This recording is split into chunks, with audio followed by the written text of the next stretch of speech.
Avery Lane woke up married to a stranger, a billionaire crime boss who gave her two choices: play his wife for 6 months or lose everything. What started as a desperate deal in a Vegas mansion became something far more dangerous when bullets shattered their fake, perfect life. She ran. He nearly died. Now, standing at his hospital bedside with her heart in pieces, Avery has to decide if love is worth the blood, the lies, and the impossible transformation of a man the world says cannot change. Drop a like and comment your city so I can see how far this story travels. Let's begin. The first thing Avery Lane registered was silk. Not the cheap kind from discount stores, but real silk, the sort that moved like water against skin and probably cost more than her monthly rent. The second thing was sunlight, brutal, unforgiving Nevada sun pouring through floor-to-ceiling windows she definitely did not own. The third thing was the ring. It sat on her left hand like an accusation. Diamond, massive, unfamiliar. She bolted upright, and her skull immediately punished her for it. The hangover hit like a freight train. Nausea, vertigo, a throbbing behind her eyes that made her want to cry. Her mouth tasted like regret and bottom-shelf tequila, and when she looked down at herself, she found she was wearing a silk nightgown she had never seen before in her life. "Oh no," she whispered. "Oh no, no, no." The bedroom was enormous, minimalist, expensive in that understated way that screamed old money. Charcoal walls, modern art that probably cost 6 figures, furniture that looked like it belonged in a magazine spread. This was not her cramped studio apartment in Henderson. This was not anywhere she should be. Avery swung her legs over the side of the bed, her bare feet sinking into plush carpet, and that was when she heard the voice. "You're awake!" She spun around too fast and the room tilted. Standing in the doorway was a man she had never seen before, or at least she didn't think she had. Tall, dark hair, sharp suit despite the early hour. He had the kind of face that belonged on magazine covers, all clean lines and cold symmetry, but his eyes were what stopped her. Gray, calculating, the eyes of someone who saw too much and revealed nothing. "Who the hell are you?" Avery's voice came out hoarse. "Damien Vescari." He said it like she should know the name, like it should mean something. "Your husband." The word landed like a slap. "My what?" He stepped into the room with the easy confidence of someone who owned everything around him, including, apparently, her. From his pocket, he produced a folded piece of paper and held it out. "Marriage certificate, Clark County, filed 3 hours ago." Avery stared at the paper like it might bite her. "That's not possible." "Bourbon Street Wedding Chapel. You wore a veil made of cocktail napkins. I'm told you cried during the vows." His tone was flat, almost bored, but there was something underneath it, something sharp. "You don't remember." "I don't remember because it didn't happen." The state of Nevada disagrees. She snatched the paper from his hand, and there it was. Her signature. Sloppy, drunk, but unmistakably hers. Next to it, his. Damien Vescari. The date stamp read 2:47 a.m., hours ago. This morning, last night, whatever the hell it was. "This is insane, like..." Avery's hands were shaking. "This isn't real. We'll get it annulled right now, today." "We could." Damien crossed his arms, leaning against the doorframe like he had all the time in the world. "Or you could hear me out." "Hear you out?" She let out a wild, disbelieving laugh. "I wake up in a stranger's house wearing..." She gestured at the nightgown. "Did you put this on me?" "My housekeeper did. You were wearing a dress covered in champagne." "Oh, great. That makes it so much better." "Sit down." "Excuse me?" "Sit." It wasn't a request. His voice didn't rise, but something in it made her legs stop working. She sank onto the edge of the bed, still clutching the marriage certificate like a lifeline, and Damien moved further into the room. He didn't sit. He didn't soften. He just stood there, hands in his pockets, looking at her like she was a problem to be solved.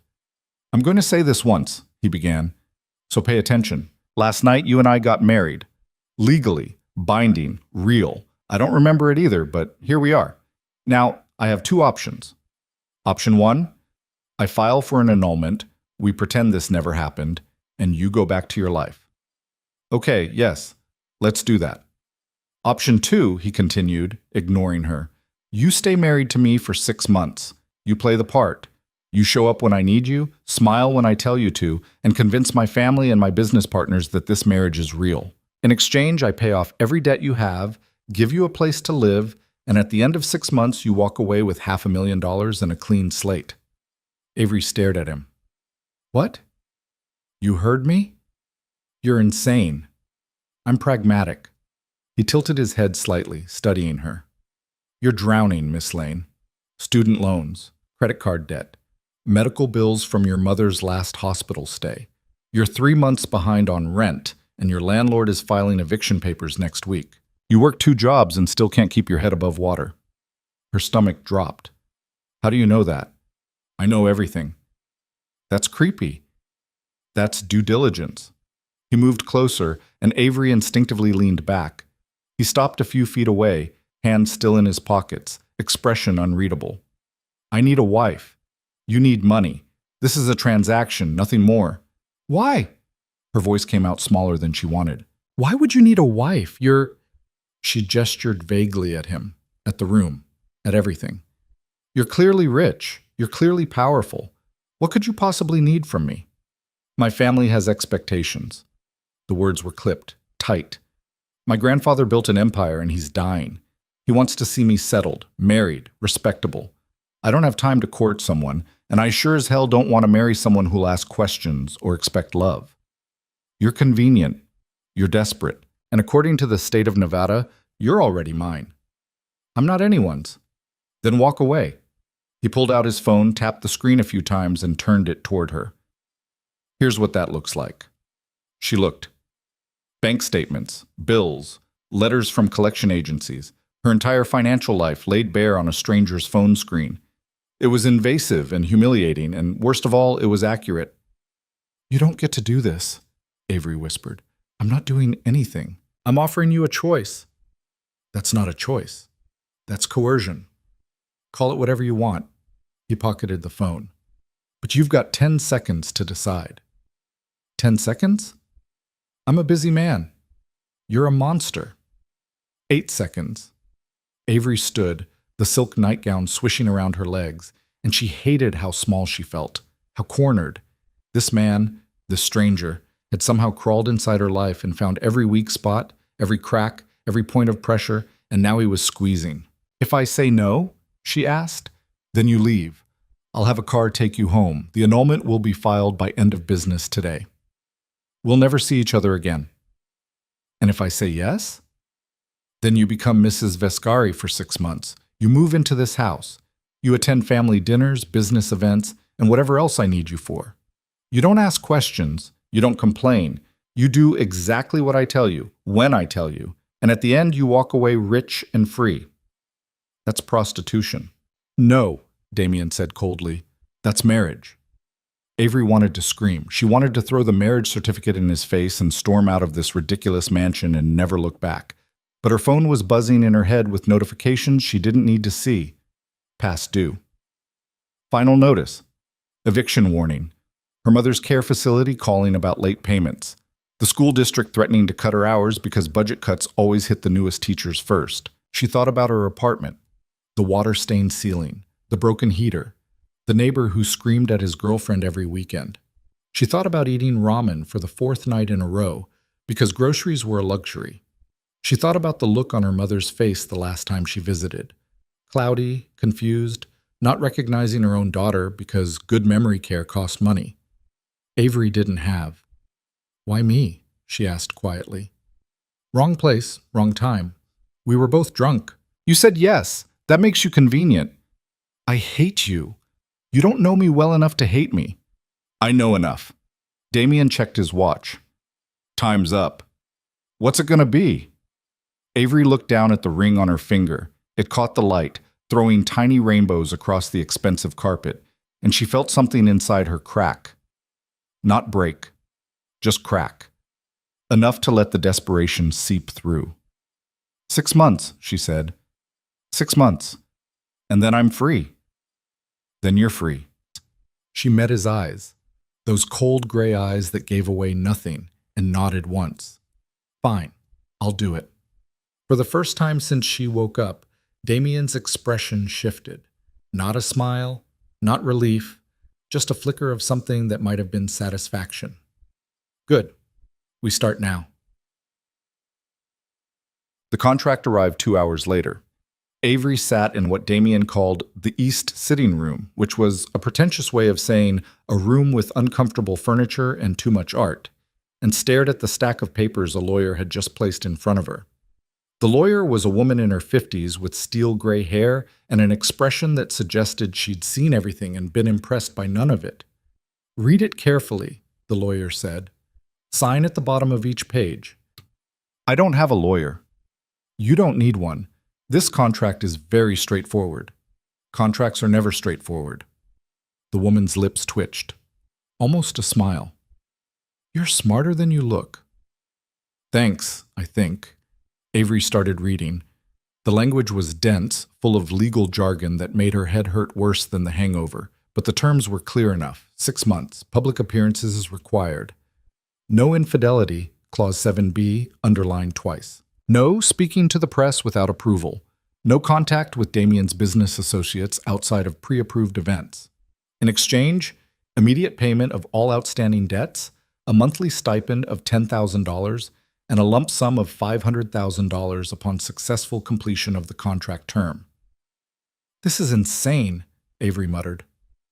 "This is ironclad," the lawyer corrected. "Mr. Viscari doesn't do anything halfway." "Yeah, I'm getting that."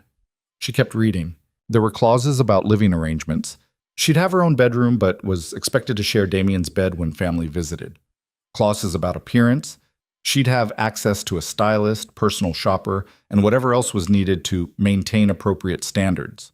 Clauses about termination. If she violated the terms, she'd owe Damien twice what he'd paid out, plus legal fees. "What if he violates the terms?" Avery asked. "He won't." "But what if he does?" The lawyer's expression didn't change. "He won't." Avery looked down at the signature line. Her hand was shaking again. This was it. The moment she signed this, she stopped being Avery Lane, high school English teacher barely scraping by, and became Avery Viscari, wife of a man she didn't know, trapped in a life she didn't understand.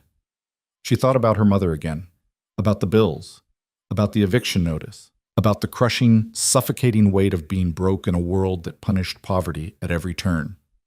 She signed. The lawyer collected the papers without comment, slid them into a briefcase, and stood. "Welcome to the family, Mrs. Viscari." "That's not funny." "It wasn't meant to be." Damien reappeared at noon, this time without the suit jacket. He looked almost human in just the white dress shirt and slacks, though the cold expression remained firmly in place. "Your things are being moved," he said without preamble. "My assistant is handling the logistics. You'll have access to your old apartment for 1 more week if you need to collect anything personal." "You're moving me out?" "You live here now." "I didn't agree to that yet." He raised an eyebrow. "You signed the contract." "I signed it 5 minutes ago." "Then congratulations on your new home." He glanced at his watch again. Apparently that was his favorite gesture. "We have dinner with my family tonight, 7 sharp. Wear something appropriate." "I don't have anything appropriate for whatever the hell your family dinners look like." "You will. The stylist arrives in 20 minutes. Avery stood, her headache roaring back with a vengeance. "Can you stop for 1 second and acknowledge how completely insane this is?" "No." "Why not?" "Because acknowledging it won't change it. You made a choice. I made a choice. Now we both live with it." "You didn't make a choice," she snapped. "You made a transaction." "Same thing." "It's really not." Damien studied her for a moment, and Avery felt the weight of that gaze. It wasn't unkind exactly. It was just empty. Like he was looking at a piece of furniture and deciding where it should go. "My family is difficult," he said finally. "They'll ask questions. They'll test you. Do not volunteer information. Do not offer opinions. Smile, nod, and let me handle the conversation." "So I'm a prop." "You're my wife." "Same thing?" This time his mouth did twitch. Not quite a smile, but close. "You're catching on."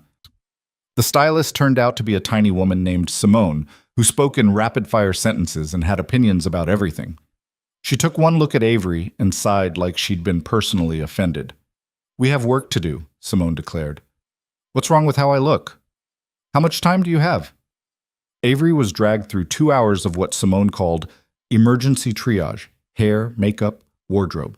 By the time it was over, Avery barely recognized herself in the mirror. The woman staring back was polished, elegant, expensive.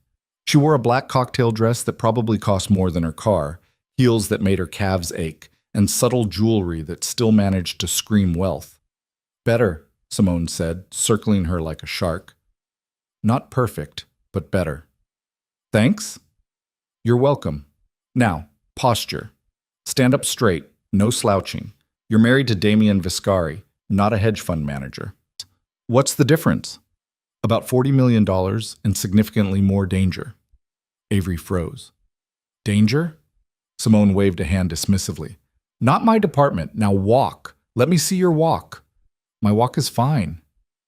Your walk is pedestrian. We need regal. I'm a high school teacher, not royalty. You're a Viscari now. Same thing. By 7 p.m., Avery was standing in the marble foyer of Damien's mansion, wearing a fortune on her body and feeling like an imposter. Her hands wouldn't stop shaking. Damien appeared at the top of the stairs, now back in a full suit, and descended with the kind of grace that suggested he'd been born in formal wear. Ready? He asked. No? Good. Let's go. The car was a black Mercedes with leather seats and a driver who didn't speak. Damien sat beside her in the back, scrolling through his phone, and Avery watched the Vegas Strip blur past the tinted windows. The city looked different from inside a car like this. Smaller, more distant, like it belonged to someone else's life. Where are we going? She asked. My grandfather's estate. How many estates does your family have? 3 in Nevada, 2 in California, 1 in Italy. Of course you do. He glanced at her. Nervous? Terrified. Don't be, they're just people. Rich people are never just people. Damien's mouth twitched again. You might be right about that. The estate turned out to be a sprawling Mediterranean-style villa in Summerlin, the kind of place that had gates, security, and probably a staff larger than Avery's entire high school. The driveway was lined with expensive cars, Bentleys, Maseratis, a Rolls-Royce that looked like it belonged in a museum. Damien's driver pulled up to the front entrance, and a valet immediately appeared to open Avery's door. Showtime, Damien murmured. He climbed out first, then extended a hand to help her. His palm was warm, his grip firm, and when her heel caught on the car's threshold, he steadied her without comment. For just a second their eyes met, and Avery saw something flicker there. Not warmth, exactly, but not coldness either. Stay close, he said quietly. And remember, you love me. I don't even know you. They don't know that. The front door opened before they reached it, revealing a woman in her 60s with sharp eyes and sharper cheekbones. She wore diamonds-like armor and surveyed Avery with the kind of look that could strip paint. Damien, the woman said, you're late. Traffic. There's never traffic in Summerlin. Then I'm inconsiderate. The woman's gaze shifted to Avery. And this is? My wife. Damien's hand moved to the small of Avery's back, a gesture that looked casual but felt like a claim. Avery, this is my aunt, Gabriella Viscari. Charmed, Gabriella said, in a tone that suggested she was anything but. How unexpected. Life is full of surprises, Damien replied smoothly. They stepped inside and Avery's breath caught. The interior was even more excessive than Damien's mansion. Frescoed ceilings, marble columns, artwork that belonged in museums, and people. Lots of people. All of them turned to stare as Damien led her into what appeared to be a formal dining room. Everyone, Damien announced, his voice carrying easily, this is Avery, my wife. The silence was deafening. Then, from the head of the table, an elderly man spoke. Well, he said, his voice rough with age and cigarettes, it's about damn time.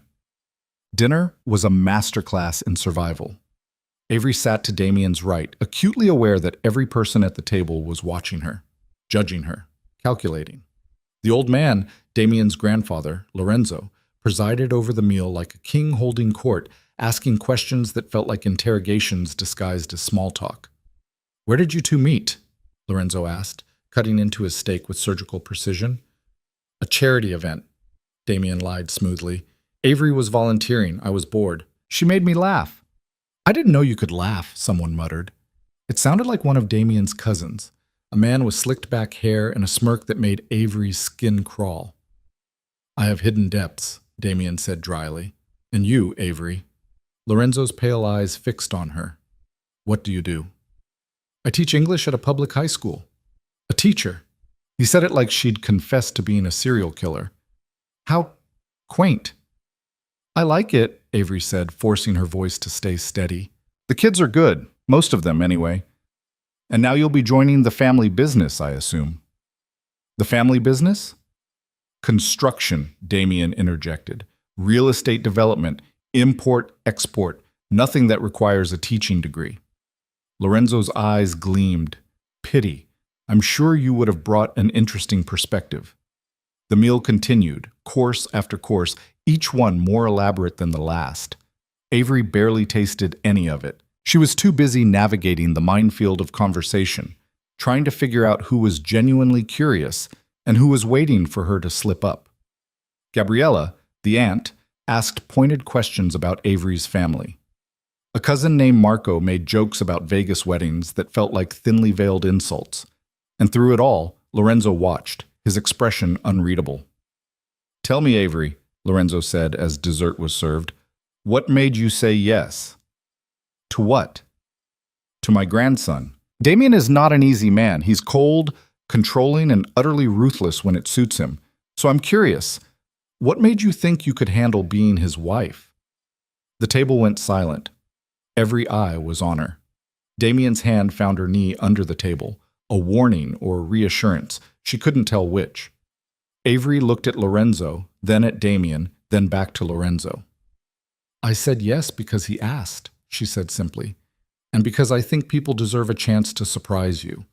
Lorenzo stared at her for a long moment. Then he laughed, a rough barking sound that seemed to startle everyone. I like her, he announced. She's got spine. Don't break her, Damien. I'll do my best, Damien said. Later in the car, Avery finally let herself exhale. Her hands were still shaking. Her jaw ached from smiling. Damien sat beside her, staring out the window, and for a long time neither of them spoke. You did well, he said eventually. I thought I was going to throw up. You hit it well. Is your entire family terrifying? Yes. Great.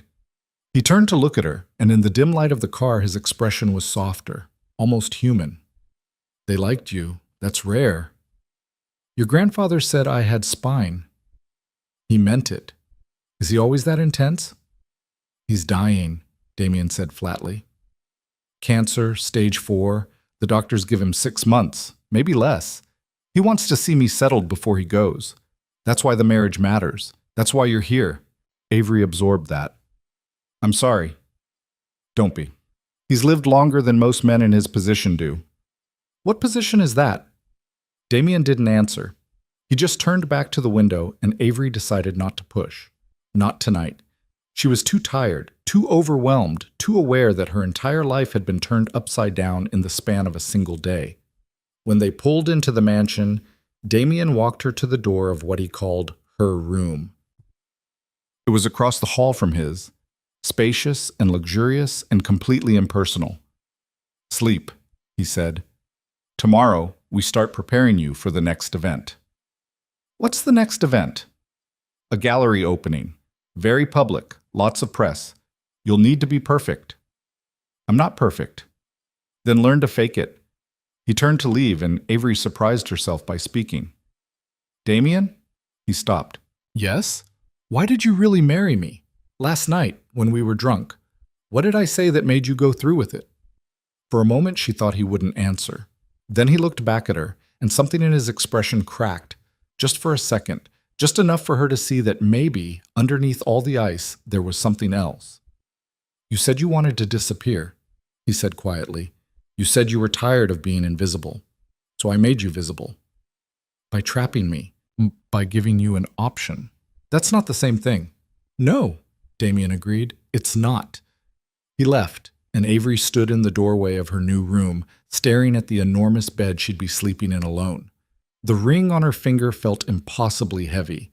The silk nightgown from this morning was draped across the sheets, freshly laundered, waiting for her like a ghost of the morning's shock. She pulled out her phone and stared at it. No missed calls. No texts. No one wondering where she'd gone or if she was okay. Just her, alone, in a billionaire's mansion, playing a part she didn't audition for in a life that didn't belong to her. Avery Lane had disappeared, and in her place stood Mrs. Vescari, whoever the hell that was supposed to be. The gallery opening was in 3 days, and Avery had no idea what she was doing. She woke that first real morning in the mansion to find a schedule slipped under her door, typed, itemized, color-coded by priority. 8 a.m., breakfast with Damien. 9 a.m., wardrobe consultation. 11 a.m., media training. 1 p.m., lunch, but only 30 minutes because 2 p.m. was something called deportment coaching, which sounded like a Victorian punishment. She showered in a bathroom bigger than her old bedroom, dried off with towels that probably cost more than her car payment, and dressed in clothes that had appeared in her closet overnight. Someone had unpacked her things while she slept. Her pathetic collection of clearance rack dresses now hung beside thousands of dollars worth of designer labels, tags still attached. It felt like her life was being erased in real time. Damien was already in the dining room when she arrived, reading something on his tablet and drinking black coffee. He looked up when she entered, his gaze sweeping over her with the clinical efficiency of someone checking a list. "You're on time," he said. "Good. I can tell time. It's one of my many skills." Sarcasm isn't going to help you Friday night. Friday night isn't going to help me either, but here we are. Avery sat across from him, eyeing the breakfast spread that had been laid out. Fruit, pastries, eggs, bacon, things she couldn't identify. A woman in a crisp uniform appeared from nowhere and poured her coffee. "Thank you," Avery murmured. The woman nodded and disappeared just as silently. "You don't have to thank the staff," Damien said, not looking up from his screen. "Why not?" "Because they're paid to be here." "So? They're still people." He finally looked at her, one eyebrow raised. "You're going to have a hard time adjusting."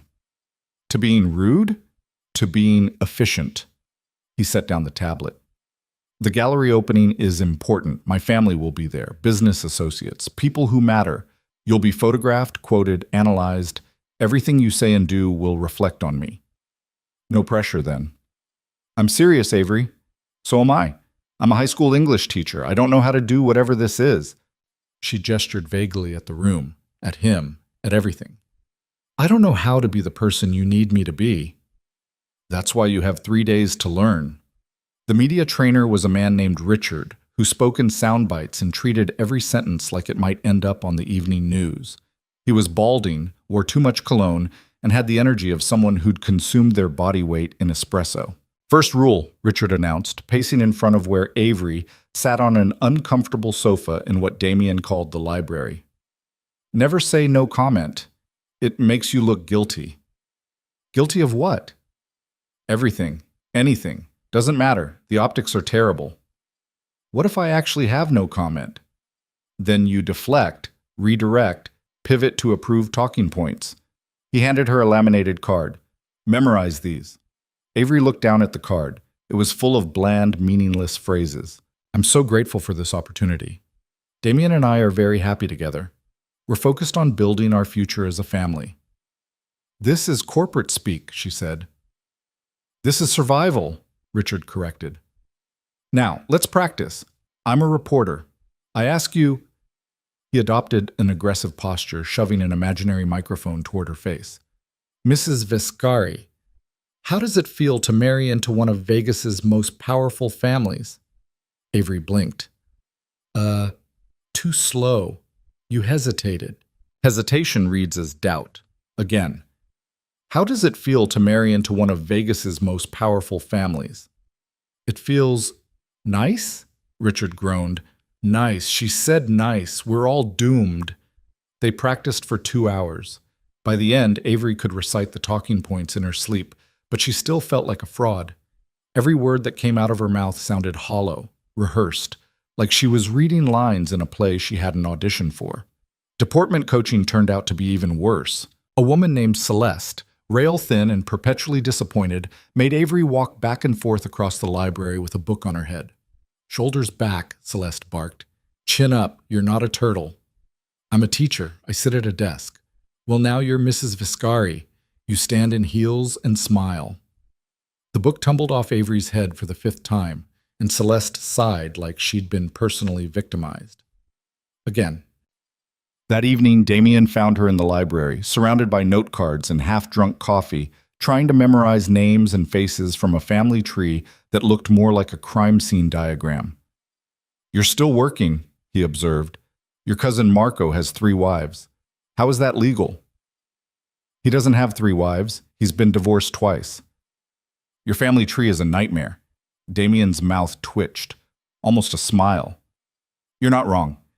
He sat down across from her, loosening his tie. For the first time since she'd met him, he looked tired. Not physically tired, but something deeper. Worn down in a way that money couldn't fix. "Can I ask you something?" Avery said. "You just did." "Can I ask you something real?" He studied her for a moment. "Go ahead." "Why do you hate them?" "Hate who?" "Your family. You talk about them like they're a board meeting, not people. Like you're going through the motions." Damien was quiet for a long time. His fingers drummed against the arm of his chair, the first nervous gesture she'd seen from him. "I don't hate them," he said finally. "I just don't trust them." "That's worse." "Maybe." He stood, buttoning his jacket. "Get some rest. Tomorrow's going to be harder." He was right. The next day brought a photographer who spent 3 hours staging candid shots of Avery and Damien around the mansion, laughing in the garden, reading together in the library, cooking in a kitchen. Avery was fairly certain Damien had never used. The photographer kept asking them to act natural, which was possibly the least natural thing anyone had ever requested. "Put your hand on his shoulder," the photographer instructed. "Good. Now look at him like you're in love." Avery tried. She really did. But every time she looked at Damien, all she saw was a stranger who'd bought 6 months of her life. "You're thinking too hard," Damien murmured, low enough that only she could hear. "I don't know how to not think." "Then think about something else. Something that makes you happy." She tried to summon something, anything, but her mind kept snagging on bills, on her mother's blank stare the last time she visited, on the eviction notice she'd narrowly avoided. Nothing about her life made her happy. That was the whole problem. "I can't," she whispered. Damien's expression shifted, something almost like sympathy crossing his face. He reached up, his hand covering hers where it rested on his shoulder, and squeezed gently. "Then just hold on," he said quietly. "That's all you have to do." The camera clicked.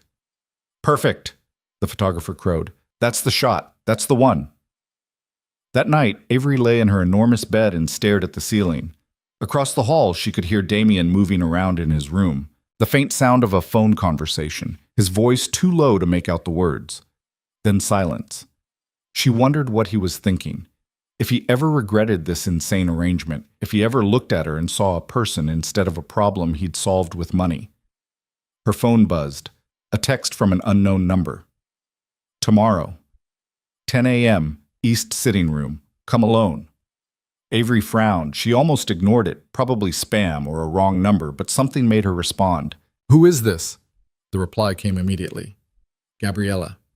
We need to talk." Gabriella Viscari was waiting when Avery arrived, seated in one of the uncomfortable chairs like she owned the place, which Avery supposed she might. The older woman was dressed impeccably, her jewelry catching the morning light, her expression as warm as a winter in Siberia. "Sit," Gabriella said. Avery sat. "Coffee?" "No, thank you." "Smart. I don't trust people who drink too much coffee. Shows poor impulse control." Gabriella set down her own cup. Apparently the rules didn't apply to her, and fixed Avery with a look that could crack diamonds. "Let's not waste time. I know this marriage is a sham." Avery's stomach dropped. "I don't know what you... Please. I've been part of this family for 40 years. I know what a real marriage looks like, and this isn't it." Gabriella leaned forward. "The question is, what are you really after?" "I'm not after anything." "Everyone's after something. Money, status, 15 minutes of fame before you sell your story to the tabloids." "I signed an NDA." NDAs can be broken. Everything can be broken if you push hard enough. Avery's hands clenched in her lap. I don't want to break anything. I just want to survive the next 6 months. 6 months? Gabriella's eyes gleamed. Specific number, so it is a contract. I didn't say that. You didn't have to. The older woman sat back, reassessing. You're smarter than you look. Good. Damien needs someone with a brain. The last woman he brought home was vapid as a soap bubble. There was a last woman? Several. None of them lasted. Gabriella sipped her coffee. But you're different. How? You're terrified. That's honest. The others pretended to belong. You know you don't, and you're not pretending otherwise. That's either very brave or very stupid. I'm leaning towards stupid. For the first time, Gabriella smiled. It wasn't a kind smile, but it was genuine. I like you. Against my better judgment, but I do. So let me give you some advice. Survive the first month. After that, they'll stop watching so closely. Who's they? Everyone. Gabriella stood, smoothing her skirt. And Avery? Whatever you think you know about this family, you're wrong. We're not what we seem. None of us are. She left, and Avery sat in the empty room, her heart racing. The warning was clear, even if the details weren't. She'd walked into something bigger than a fake marriage. She just didn't know what yet. The gallery opening arrived faster than Avery was ready for. Simone spent 4 hours turning her into someone who looked like they belonged on a red carpet. The dress was midnight blue, floor length, with a slit that made Avery nervous every time she moved. Her hair was swept up, her makeup dramatic. And when she finally looked in the mirror, she barely recognized herself. You look expensive, Simone said approvingly. That's the goal. Damien appeared in the doorway, and for the first time since she'd met him, he stopped. Just for a second.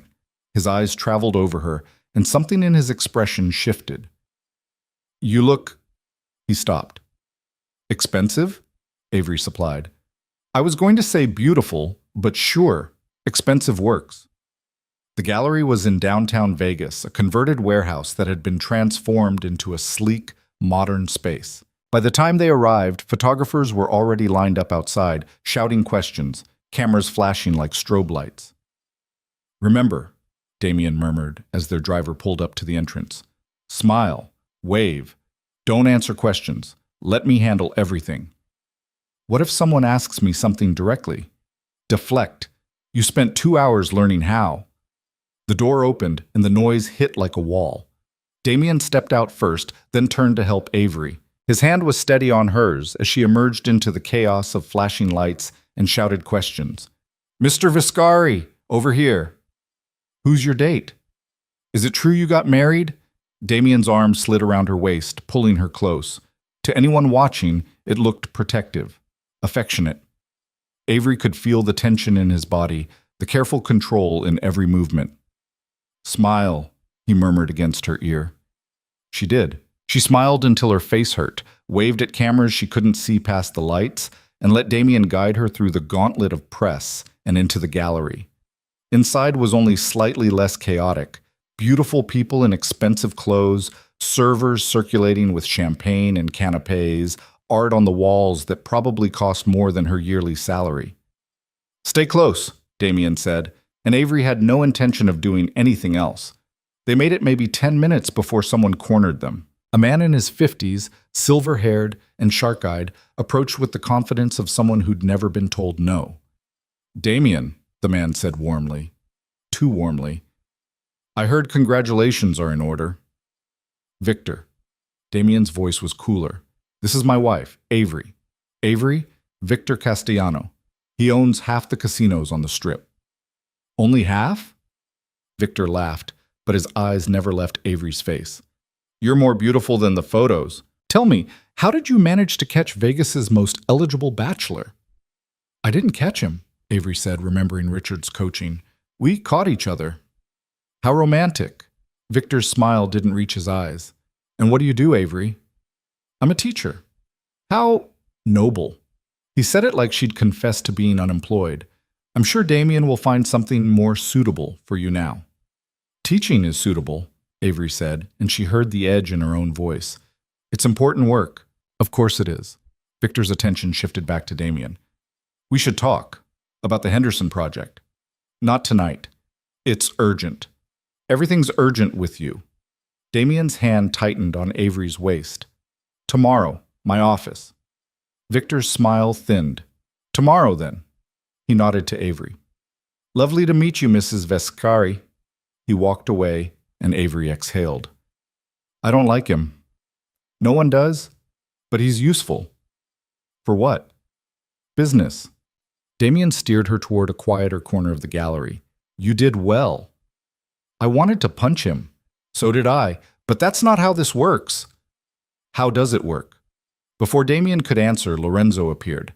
The old man moved slowly, leaning on a cane, but his presence commanded attention. People stepped aside without being asked. Grandfather, Damien said. You brought her. Lorenzo's pale eyes fixed on Avery. Good. Let me look at you properly. Avery stood still while Lorenzo studied her like she was a painting he was considering buying. It was uncomfortable, invasive, but she didn't look away. You'll do, Lorenzo said finally. You've got fire. That's good. Damien needs someone who won't roll over. I'm not a dog, Avery said before she could stop herself. Lorenzo laughed, that same rough bark from the family dinner. No, you're definitely not. Come, walk with me. Let's leave Damien to his business conversations. It wasn't a request. Lorenzo started walking, and Avery followed, acutely aware that Damien was watching them go. The old man led her to a quieter section of the gallery, where abstract paintings hung in shadowy alcoves. Do you know anything about art? Lorenzo asked. A little. I teach English, not art history. Good. Most people who claim to know about art are lying. He stopped in front of a canvas that looked like someone had thrown paint at it in a rage. What do you see? Avery studied it. Chaos, but controlled chaos. Like someone was angry but precise. Exactly. Lorenzo tapped his cane against the floor. That's my grandson. Controlled chaos. He's been that way since he was a boy. Do you know why? No? Because his father died when he was 8. Car accident. Except it wasn't an accident. It was a hit. Rival family. They wanted to send a message. Lorenzo's voice was matter-of-fact, like he was discussing the weather. Damien found the body. Avery's breath caught. That's horrible? Yes. But it made him what he is. Strong, careful, ruthless when he needs to be. Lorenzo turned to face her. I'm telling you this because you need to understand what you've married into. This family doesn't play by normal rules. We can't afford to. What kind of rules do you play by? Our own. He studied her face. Does that scare you? Should it? Yes, but I don't think you scare easily. I saw how you handled Gabriella. She told you about that? She tells me everything. Lorenzo smiled faintly. She likes you. That's rare. Gabriella doesn't like anyone. I got that impression. Let me give you some advice, girl. The next 6 months are going to be difficult. My family will test you. They'll push. They'll pry. Some of them will try to break you just to see if they can. Don't let them. How do I stop them? By remembering you're a Vescari now. That name means something. Use it. He started walking again, and Avery followed, her mind spinning. Everything Lorenzo had said felt like a warning and a challenge at the same time. When they returned to the main gallery, Damien was deep in conversation with a group of men in expensive suits. He looked up when they approached, and something passed between him and his grandfather. An entire conversation in a single glance. I'm tired, Lorenzo announced. Take me home. I'll have Marco. Not Marco. You. Both of you. The drive to Lorenzo's estate was quiet. The old man sat in the front passenger seat, Damien drove, and Avery occupied the back, watching the lights of Vegas blur past the windows. When they arrived, Lorenzo didn't immediately get out. Damien, he said. A word. Alone. Avery climbed out without being asked, standing awkwardly by the car while Damien and Lorenzo spoke in low voices. She couldn't hear what they were saying, but Lorenzo kept gesturing, emphatic, while Damien listened with that impossible-to-read expression. Finally, Lorenzo got out. He paused next to Avery. You'll be at Sunday dinner. It wasn't a question. Yes, sir. Good. And Avery, don't trust anyone. Not even him. He nodded toward Damien, especially not him. He walked into the house, and Avery stood there stunned. Damien appeared at her side. "What did he say to you?" His voice was tight. "Nothing. Just nothing. He's paranoid. The medication makes him worse." "He seemed pretty clear to me." Damien didn't respond. They got back in the car, and the drive home was silent. When they finally arrived at the mansion, Avery headed straight for her room. She was exhausted, emotionally, physically, in every possible way. But as she reached her door, Damien spoke. "You did well tonight." She turned. He was standing in his own doorway, jacket off, tie loosened. He looked almost human, almost reachable. "Your grandfather told me your father died," Avery said quietly. Damien's expression shuddered. "He shouldn't have. He was trying to help me understand." "There's nothing to understand. It was a long time ago." "You were 8. I'm not 8 anymore." He stepped into his room. "Good night, Avery." The door closed, and Avery was left alone in the hallway. She went into her own room, locked the door, and sat on the edge of the bed. Her phone buzzed, a text from a number she didn't recognize. "Welcome to the family. Watch your back." She stared at it for a long time, then deleted it. But the words stayed with her, echoing in the dark. The anonymous text haunted Avery for days, but nothing happened.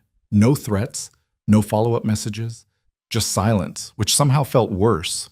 She fell into a routine that didn't feel like hers. Morning coffee with Damien, where they sat across from each other like business partners reviewing a contract. Afternoons spent with Simone, learning how to walk, talk, and exist as Mrs. Viscari. Evenings at events, charity galas, business dinners, family gatherings where everyone smiled and no one meant it. And through it all, the weight of pretending. Pretending she belonged. Pretending she loved him.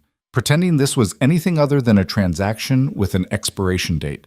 But somewhere in the third week, things started shifting in ways Avery couldn't name. It started small. Damien began asking her opinion on things that didn't matter. Which tie to wear, whether the caterers should serve salmon or chicken at the next event, if she preferred the Picasso or the Rothko for the East Hallway. Small things. Meaningless things. Except they didn't feel meaningless when he actually listened to her answers. Then there was the morning she came downstairs to find her favorite coffee waiting. Not the expensive imported blend Damien drank, but the cheap vanilla creamer kind she'd mentioned once, weeks ago, that she used to buy at the grocery store when she could afford it. "Where did this come from?" she asked, staring at the bottle. Damien didn't look up from his phone. "The kitchen." "I didn't ask the kitchen for it." "I did." "Why?" "You said you liked it." "I mentioned it once." Once was enough. He finally looked at her, and something in his expression was different, softer. "Stop interrogating the coffee, Avery. Just drink it." She did. And it tasted like a small piece of her old life, back when things were simple and terrible, but at least they were hers. Sunday dinners at Lorenzo's became a weekly ordeal. Every week, the same cast of characters, the same pointed questions disguised as small talk, the same feeling that she was being tested and never quite passing. Marco, the cousin with the slicked hair and the wandering eyes, made a habit of cornering her whenever Damien stepped away. "So," Marco said one evening, trapping her near the bar while Damien was deep in conversation with an uncle whose name Avery could never remember. "How's married life treating you?" "Fine," Avery said, keeping her voice neutral. "Just fine? That's not very romantic." "I'm not very romantic." "I don't believe that." Marco leaned closer, and Avery could smell the expensive cologne that didn't quite mask the scotch. "I think you're playing a role. We all are. The question is, what are you really after?" "Nothing." "Everyone wants something, money, security, a taste of the high life before you cash out." "I want you to back up." Marco laughed, but he didn't move. "You've got fire. I like that. Damien always did prefer the difficult ones." "What's that supposed to mean?" "It means you're not the first woman who thought she could handle him, but you might be the first one who—" "Marco." Damien's voice cut through the conversation like a blade. He'd appeared at Avery's side without her noticing, and his expression was ice. "Leave. We're just talking." "No, you're crowding my wife. There's a difference." Marco's smirk faltered. He raised his hands in mock surrender. "Relax, cousin. I was just being friendly." "Be friendly somewhere else." Marco left, and Avery exhaled slowly. Damien's hand found the small of her back, the touch gentle but possessive. "You okay?" he asked. "I can handle Marco." "I know you can, but you shouldn't have to." He steered her away from the bar toward the relative safety of the dining room. "He's an idiot. Ignore him." He said, "I'm not the first." "You're not." The bluntness of it stung more than it should have. "How many?" "Does it matter?" "Maybe." Damien stopped walking. They were in the hallway now, away from the noise of the party, and he turned to face her fully. 3. In the last 5 years. All of them were arrangements. None of them lasted more than a few months. What happened? They wanted more than I could give them. What did they want? Me. He said it simply, like it was the most obvious thing in the world. The real version, not the contract, not the performance. They wanted something I didn't know how to be. Avery studied his face, looking for the lie, but all she saw was honesty, raw and uncomfortable. "And what about me?" "You're different." "How?" "You don't want me. You want out. That makes you safer." "Safer for who?" "Both of us." Before Avery could respond, Gabriella appeared at the end of the hallway. "Dinner's ready. Stop hiding and come eat." The meal was the usual performance. Lorenzo held court at the head of the table, telling stories about the old days that were probably sanitized versions of something much darker. Gabriella watched everyone with those sharp eyes. Marco sulked. Damien's various aunts and uncles made small talk that felt like landmines, and Avery smiled, nodded, and tried not to think about the fact that she was starting to recognize the rhythms of this family, starting to understand the hierarchies and alliances, starting to feel like she knew them, even though she wasn't sure she wanted to. After dinner, Lorenzo pulled Damien aside again. It was becoming a pattern. Every Sunday, a private conversation that left Damien tight-jawed and quiet on the drive home. Avery never asked what they talked about. She wasn't sure she wanted to know. But that night, as they pulled into the mansion's driveway, Damien broke the silence. "He wants us to move into the main estate." Avery turned to stare at him. "What?" "My grandfather. He wants us living there. Says it's tradition for the heir to live on the family property." "You're the heir?" "I'm the oldest grandson. It's how it works." "And what did you tell him?" "I told him no." "Just like that?" "Just like that." Damien killed the engine but didn't move to get out. "I don't want you living there. It's hard enough keeping you safe here." The word hung in the air between them. Safe. Not comfortable. Not happy. Safe. "Am I in danger?" Avery asked quietly. Damien's jaw tightened. "No." "You're lying." "I'm being careful. There's a difference." "Damien, drop it, Avery." He got out of the car and the conversation was over. But Avery couldn't drop it. That night, alone in her room, she did something she'd been avoiding for weeks. She Googled Damien Vescari. The results were overwhelming.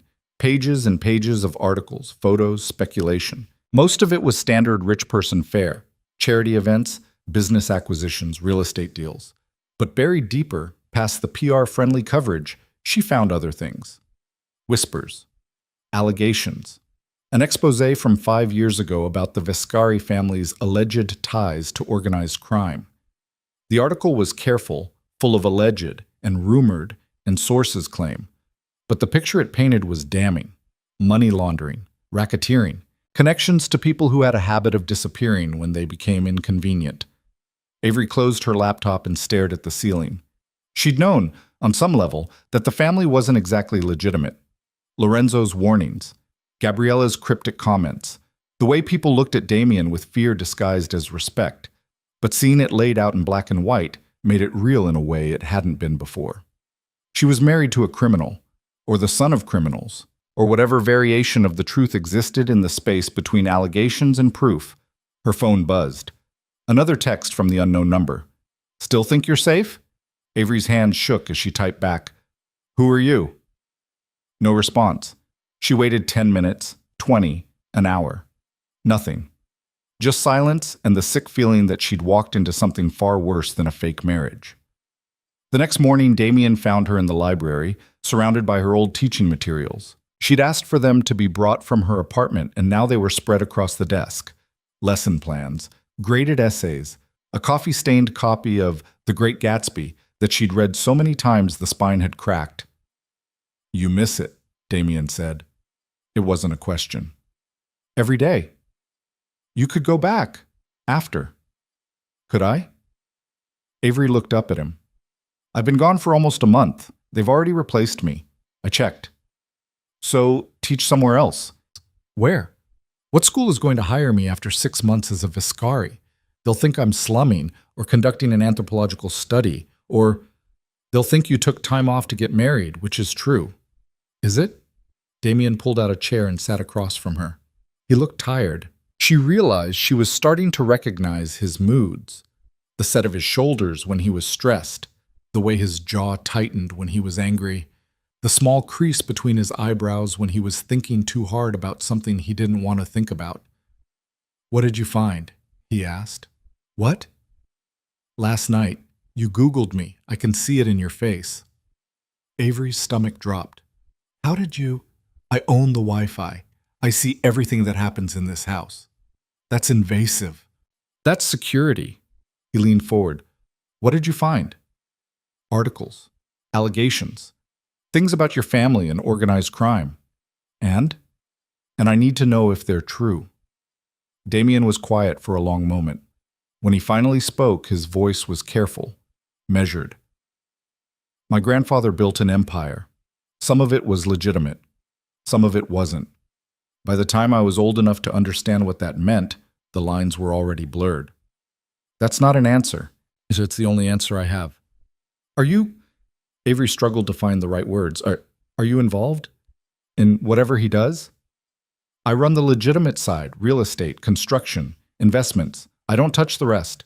"But you know about it." "Knowing isn't the same as participating." "It's close enough." Damien stood abruptly and Avery flinched. He noticed, and something in his expression cracked. "I'm not going to hurt you." "I didn't say you were." "You flinched. You moved fast." "I'm not my family, Avery. I don't—" He stopped, running a hand through his hair. It was the first time she'd seen him visibly frustrated. "I've spent my entire adult life trying to separate myself from what they are, trying to build something clean, something that won't blow up in my face when my grandfather finally dies and everyone starts fighting over the scraps. This marriage, this fake, temporary, ridiculous marriage, is part of that. It buys me time. It makes me look stable. It gives me leverage. So I'm a tool. You're a solution. There's a difference. Not to me." They stared at each other across the desk, and Avery felt the anger rising in her chest. Anger at him for dragging her into this.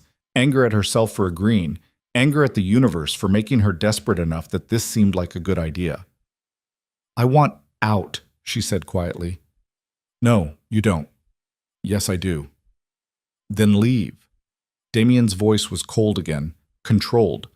"The door's not locked. You can walk out right now. I'll have the annulment papers filed by tonight." "And my debts?" "Stay with you. That was the deal." "That's not fair." "No, it's not. But it's honest." He moved toward the door, then stopped. "You have a choice, Avery. You've always had a choice. The question is whether you're brave enough to make it."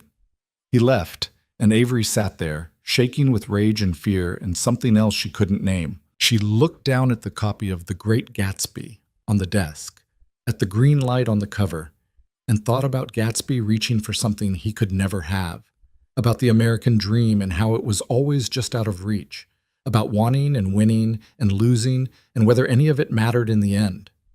She didn't leave. That night, she found Damien in his study, bent over paperwork that looked important. He glanced up when she entered. "I'm staying," Avery said. "I know, but I need you to be honest with me about everything. No more surprises, no more secrets. That's not how this works." "Then make it work differently." Damien set down his pen. "You're asking me to trust you. I'm asking you to treat me like a person instead of a chess piece." He considered that. "What do you want to know?" "Everything." Avery sat down across from him. "Start with why someone keeps texting me threats." Damien's expression darkened. "Show me." She pulled out her phone and handed it over. He scrolled through the messages, his face getting harder with each one. "How long has this been going on?" 3 weeks. Since the gallery opening." "And you didn't tell me?" I wasn't sure I could trust you. Jesus, Avery. He stood, pacing. This is serious. He stopped, pulling out his own phone and making a call. I need you to trace a number. Send me the details as soon as you have them. He rattled off the number from Avery's text and hung up. You're getting a new phone tomorrow. And a security detail. I don't want a security detail. I don't care what you want. Someone's threatening you, which means someone knows about our arrangement, which means… He stopped himself. I need to handle this. Handle it how? That's not your concern. It absolutely is my concern if I'm the one being threatened. Damien crossed to where she sat and crouched down so they were eye level. His gray eyes were intense, almost frightening in their focus. I need you to understand something. This world I live in, it's not safe. People see weakness. They exploit it. You're married to me, which makes you a target. I can protect you, but only if you let me. By keeping me in the dark? By keeping you alive. The weight of that statement settled over them. Avery swallowed hard. Who would want to hurt me? Competitors, rivals, people who think getting to me through you is easier than coming at me directly. He stood. I've been careful. I've kept our marriage low profile outside of family events, but someone's paying attention. Is it one of your family? No. They might not like you, but they wouldn't threaten you. Family is off limits. Then who? I don't know yet, but I will. The security detail arrived the next day. 2 men, both built like brick walls, who took up positions at the house's entrance and followed Avery whenever she left. It was suffocating, invasive, a constant reminder that her life was no longer her own. I feel like I'm in prison, she complained to Damien over breakfast. You're in protection. Same thing. Not even close. The threats stopped after that, but Avery couldn't shake the feeling of being watched. Every car that followed too close on the highway, every stranger who looked at her twice at the grocery store, every shadow that moved wrong. She was jumping at ghosts, and she hated it. 2 weeks later, Lorenzo collapsed at Sunday dinner. It happened fast. One moment he was telling a story about a business deal from the 70s. The next, he was slumped in his chair, his face gray, his breathing shallow. The room erupted into chaos. Gabriella screaming for someone to call an ambulance. Damien at his grandfather's side checking for a pulse. Marco on his phone yelling at someone. And Avery, frozen, watching the family she'd been forced into fall apart in real time. The ambulance came. Lorenzo was rushed to the hospital. The family followed in a convoy of expensive cars, and Avery found herself in the waiting room of a private medical facility, surrounded by Vescaris who'd momentarily forgotten to maintain their carefully constructed facades. Gabriella was crying. Marco was pacing. Damien stood by the window, staring out at nothing, his jaw so tight Avery thought it might crack. She approached him carefully. Are you okay? He's dying. They said he's stable. He's dying, Damien repeated. This is just the beginning. The doctors told us months ago. Heart failure. The cancer treatment weakened everything. It's only a matter of time. I'm sorry. Don't be. He lived longer than most people in his position. He knew the risks. That doesn't make it easier. Damien finally looked at her, and for the first time since she'd met him, she saw fear. Real, unguarded fear. When he dies, everything changes. The family, the business, all the alliances he's held together for 40 years, they'll fracture. There will be a war over who takes control. And you're supposed to take control. I'm supposed to try. What happens if you don't? Someone else will. Someone worse. He turned back to the window. I need him to last 6 more months. Just 6 more months. And the marriage will have served its purpose. I'll be legitimate in their eyes. Settled. Worthy. And if he doesn't last 6 more months? Damien didn't answer. Lorenzo survived the night. He was moved to intensive care, hooked up to machines that beeped and hissed, keeping him alive through chemistry and willpower. The family maintained a vigil, rotating shifts so someone was always there. Avery found herself sitting with Lorenzo at 3 a.m, listening to the machines breathe for him while Damien slept in a chair nearby. The old man's eyes opened. For a moment he seemed confused, disoriented. Then his gaze found her. You're still here, he rasped. Where else would I be? Smart girl. His hand moved weakly and Avery took it. His skin was paper thin. cold. You love him yet? What? Damien, do you love him? Avery opened her mouth to lie, to recite one of the approved responses Richard had drilled into her. But something about the way Lorenzo was looking at her, like he could see straight through every wall she'd built, made the truth slip out instead. I don't know. Lorenzo smiled. It was a terrible smile, full of pain and satisfaction. That's the right answer. Love's not something you know, it's something you survive. His grip tightened. You're good for him. You make him human. Don't let him forget that when I'm gone. You're not going anywhere. We're all going somewhere, girl. Question is whether we leave anything worth remembering. His eyes drifted closed again. Take care of him. He's going to need it. Lorenzo slipped back into unconsciousness, and Avery sat there holding his hand, feeling the weight of a dying man's request settle on her shoulders. Across the room, Damien stirred, waking. He looked at her, at his grandfather, and something passed between them. An understanding, an acknowledgement that everything was changing, and there was nothing either of them could do to stop it. Come here, Damien said quietly. Avery crossed to him, and he pulled her down into the chair beside him. His arm went around her shoulders, and she let herself lean into him. Not because she was supposed to, not because anyone was watching, but because for the first time since this nightmare began, she wanted to. They sat like that until morning, when the doctors came in and told them Lorenzo was stable enough to be moved to a recovery room. The family filtered back in, and the performance resumed. But something had shifted between Avery and Damien, something subtle but undeniable. She was starting to forget where the act ended and reality began. Lorenzo came home from the hospital 3 weeks later, diminished but alive. The family threw a quiet dinner to celebrate. If you could call anything the Viscaris did quiet. Avery had stopped counting the events. They blurred together now, a carousel of forced smiles and careful conversations, and the constant awareness that she was being watched, judged, measured against some standard she'd never be told. But something had changed since the hospital. Damien touched her more. Not dramatically, not in ways anyone else would notice. But his hand would find hers under the table at dinner. He'd pull her close when they walked through a room, his palm settling at the small of her back like it belonged there. At night, when she couldn't sleep, she'd hear him moving around across the hall, and twice she'd found him standing in her doorway, just checking, making sure she was still there. You don't have to do that, she'd said the second time. Do what? Guard me while I sleep. I'm not guarding you, He'd stopped, searching for the right word. Making sure you're okay. I'm fine. You're never fine. Neither am I. But we're both still here. It wasn't romantic, it wasn't even particularly kind. But it was honest, and Avery had started to realize that honesty with Damien was rarer than anything money could buy. The morning everything fell apart started ordinary enough. Avery was reading in the library, actually reading, not just pretending for appearances, when Damien burst through the door. His face was pale, his jaw set in that way that meant something had gone catastrophically wrong. We need to leave, now. Avery set down her book. What's happening? I'll explain in the car. Get your things. Damien, now Avery. The urgency in his voice got her moving. She grabbed her phone and purse and followed him to the garage where one of the security guards was already waiting by a black SUV. Not the Mercedes. Not any of the cars she'd seen before. This one had tinted windows so dark they looked illegal. Get in the back, Damien ordered. Stay down. Stay down? What the hell is going on?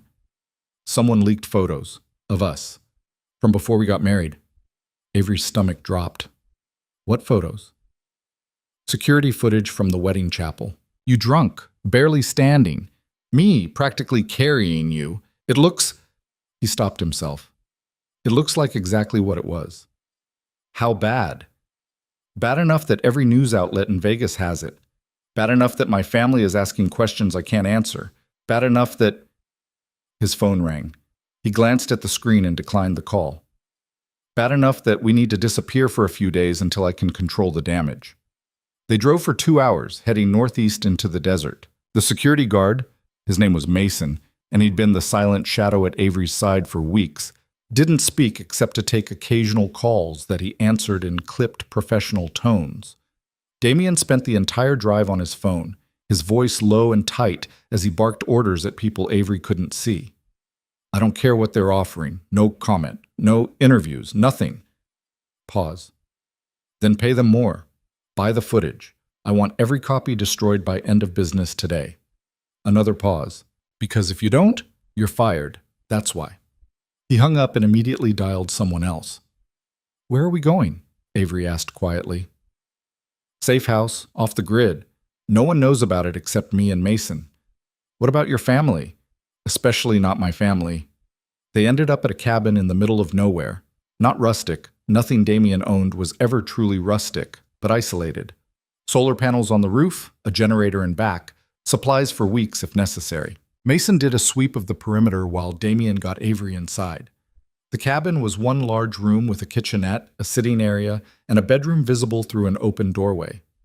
Functional. Secure, prison-like in its simplicity. How long do we have to stay here? Avery asked.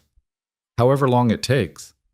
Damien was already back on his phone, scrolling through what looked like news articles. His expression got darker with each swipe. Let me see. No? Damien, I said no. It's about me. I have a right to see it. He stared at her for a long moment, then handed over the phone. Don't say I didn't warn you. The headlines were brutal. Vegas billionaire's drunken wedding exposed. Vescary marriage a sham? Teacher trapped in contract marriage? And the photos. Avery could barely look at them. Her in that ridiculous veil made of napkins, mascara smeared, being held upright by a man she didn't remember meeting. The photos were grainy but clear enough to show the truth. This is bad, she whispered. It's worse than bad. It's the one thing I needed to avoid. Questions about legitimacy. About whether this marriage is real. It's not real. I know that, you know that, but they can't know that. He took the phone back. The media's running with it.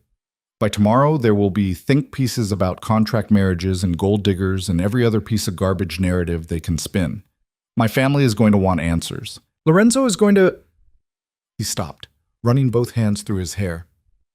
I worked so hard to make this look legitimate, and now it's falling apart because some security guard at a 24-hour wedding chapel decided he could make a quick buck. Can't you sue them? I'm trying, but the damage is done. The photos are out there. You can't unring that bell. Avery sank onto the couch. Her hands were shaking. What happens now? We wait. We let my lawyers do their job, and we hope that in a week or two some other scandal will eclipse this one. And if it doesn't? Damien sat down beside her. For the first time since the chaos started, he looked at her, really looked at her. Then we figure it out, together. I thought this was just a transaction. It was. It is. But, he stopped himself. It's more complicated now. How? Because somewhere in the last 3 months, you stopped being convenient and started being... He seemed to struggle with the word. Important. Avery's breath caught. Damien, don't read into it. I'm not declaring love. I'm stating a fact. You're important to me, which means I protect you. That's all this is. Is it? He didn't answer. Instead, he stood and walked to the window, staring out at the desert landscape that stretched endlessly in all directions. Mason's going to stay outside. We're secure here. No one's getting in without us knowing. You think someone might try? I think people are unpredictable when money's involved, and there's a lot of money attached to our marriage staying intact. They spent the rest of the day in tense silence. Damien made calls. Avery tried to read but couldn't focus. The words kept swimming together, her mind replaying those photos over and over, the humiliation of it, the exposure. Everyone now knew what she'd tried so hard to pretend, that this marriage was born from desperation and alcohol, not love.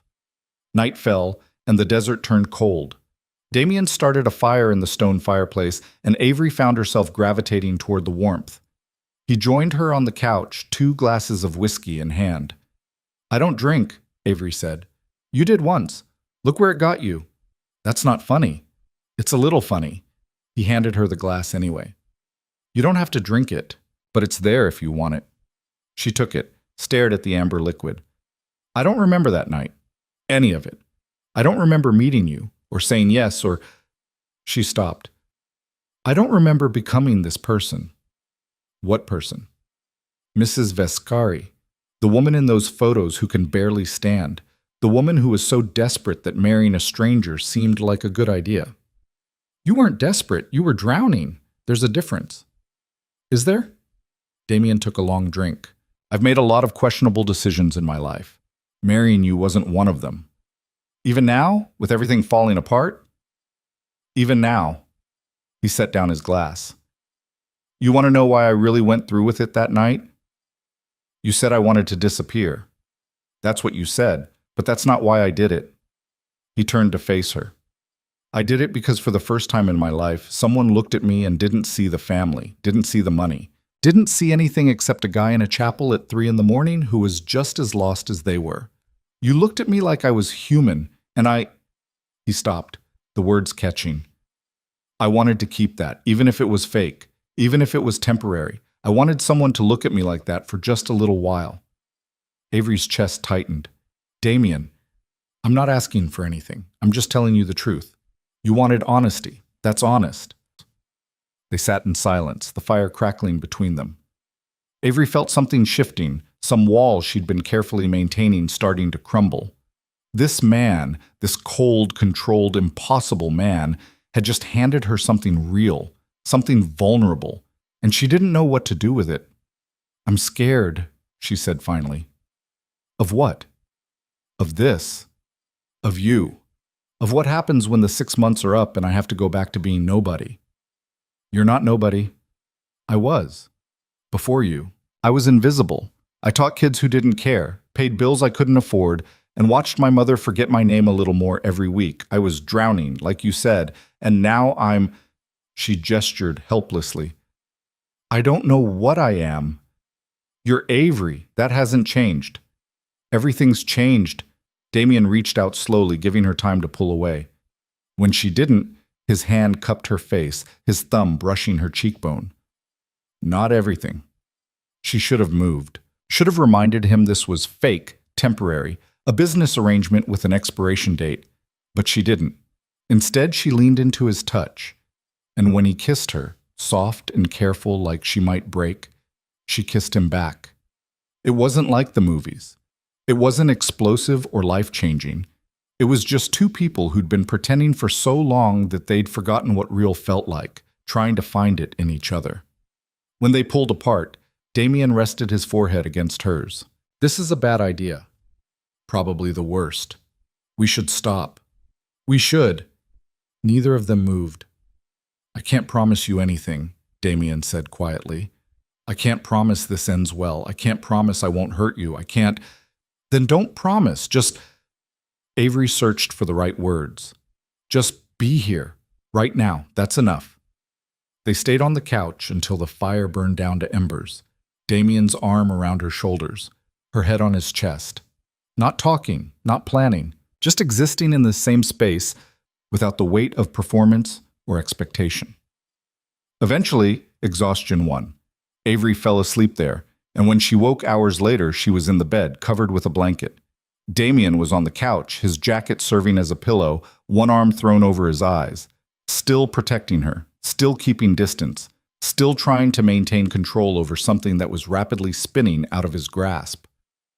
The next 3 days passed in a strange bubble of isolation. No family, no events, no performance, just Avery and Damien in the middle of nowhere, learning how to be real with each other. They talked about things that didn't matter, favorite books, childhood embarrassments, the small, mundane details that built a life. Damien told her about his father, really told her this time, about finding the body, about the funeral where he didn't cry because 8-year-olds weren't supposed to cry, especially not Vescari heirs, about the nightmares that lasted years. Avery told him about her mother, about the diagnosis that came too late, about watching someone you love forget you piece by piece, about the guilt of not visiting as much as she should because every visit hurt more than the last. You're a good daughter, Damien said one evening while they were cooking, or rather while Avery cooked and Damien provided unhelpful commentary. I'm a terrible daughter. I haven't been to see her in weeks. Because you're busy living a life you didn't ask for. That's not your fault. It feels like my fault. Most things do. Doesn't make them true. He handed her a knife. Here, take your guilt out on the vegetables. On the fourth day, Mason knocked on the door with news. The lawyers had done their job. The chapel had been paid off, the footage pulled, and a carefully crafted story planted about how the photos were taken out of context. Young couple, spontaneous wedding, champagne-fueled celebration that looked worse than it was. Nothing to see here? Move along. It won't kill the story completely, Mason said. But it'll die down. Give it a week, maybe 2. And my family? Damien asked. Gabriella's handled it. Told everyone it was paparazzi nonsense. Lorenzo believes her. Lorenzo's dying. He'd believe anything that doesn't disrupt his succession plans. Still worked. Mason glanced at Avery. You're clear to go home, both of you. Home. The word felt strange. The mansion wasn't home, it was a stage. But going back meant returning to the performance, and Avery wasn't sure she remembered how anymore. They drove back to Vegas in silence. The city appeared on the horizon like a mirage, all glass and lights and impossible promises. Avery watched it grow closer and felt something inside her tighten. She didn't want to go back, didn't want to resume the careful dance of Mrs. Vescari.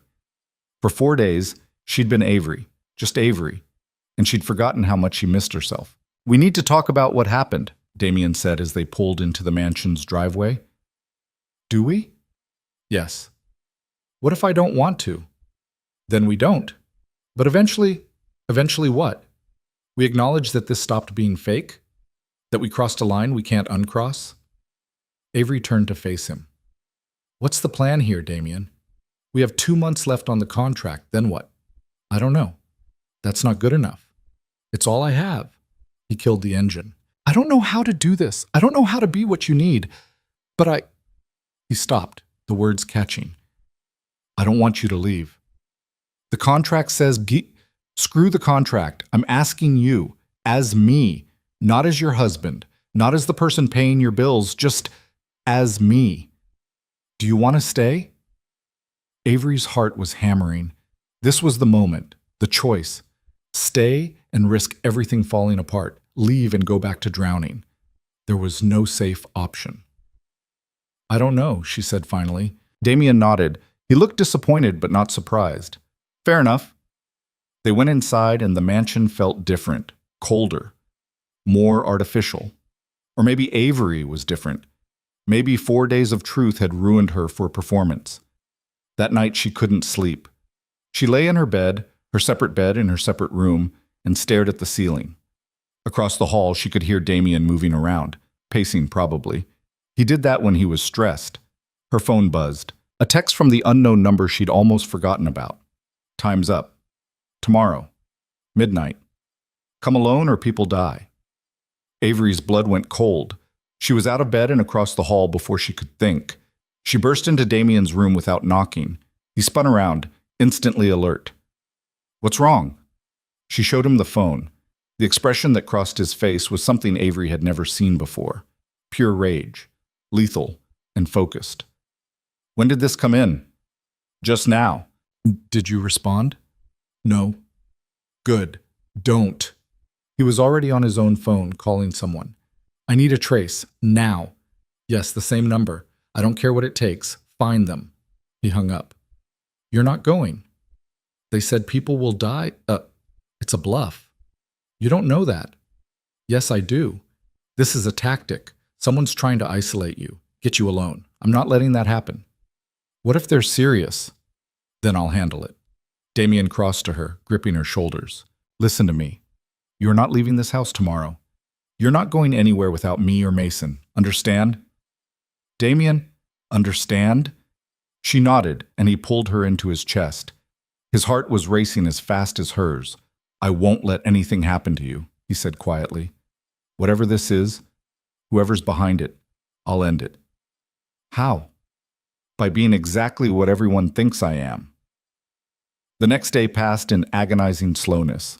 Mason doubled security. 3 more guards appeared, stationed around the property, like sentries. Damien spent the day making calls, his voice cold and clipped as he issued orders Avery couldn't fully hear. By midnight, the mansion was locked down tighter than a fortress, and nothing happened.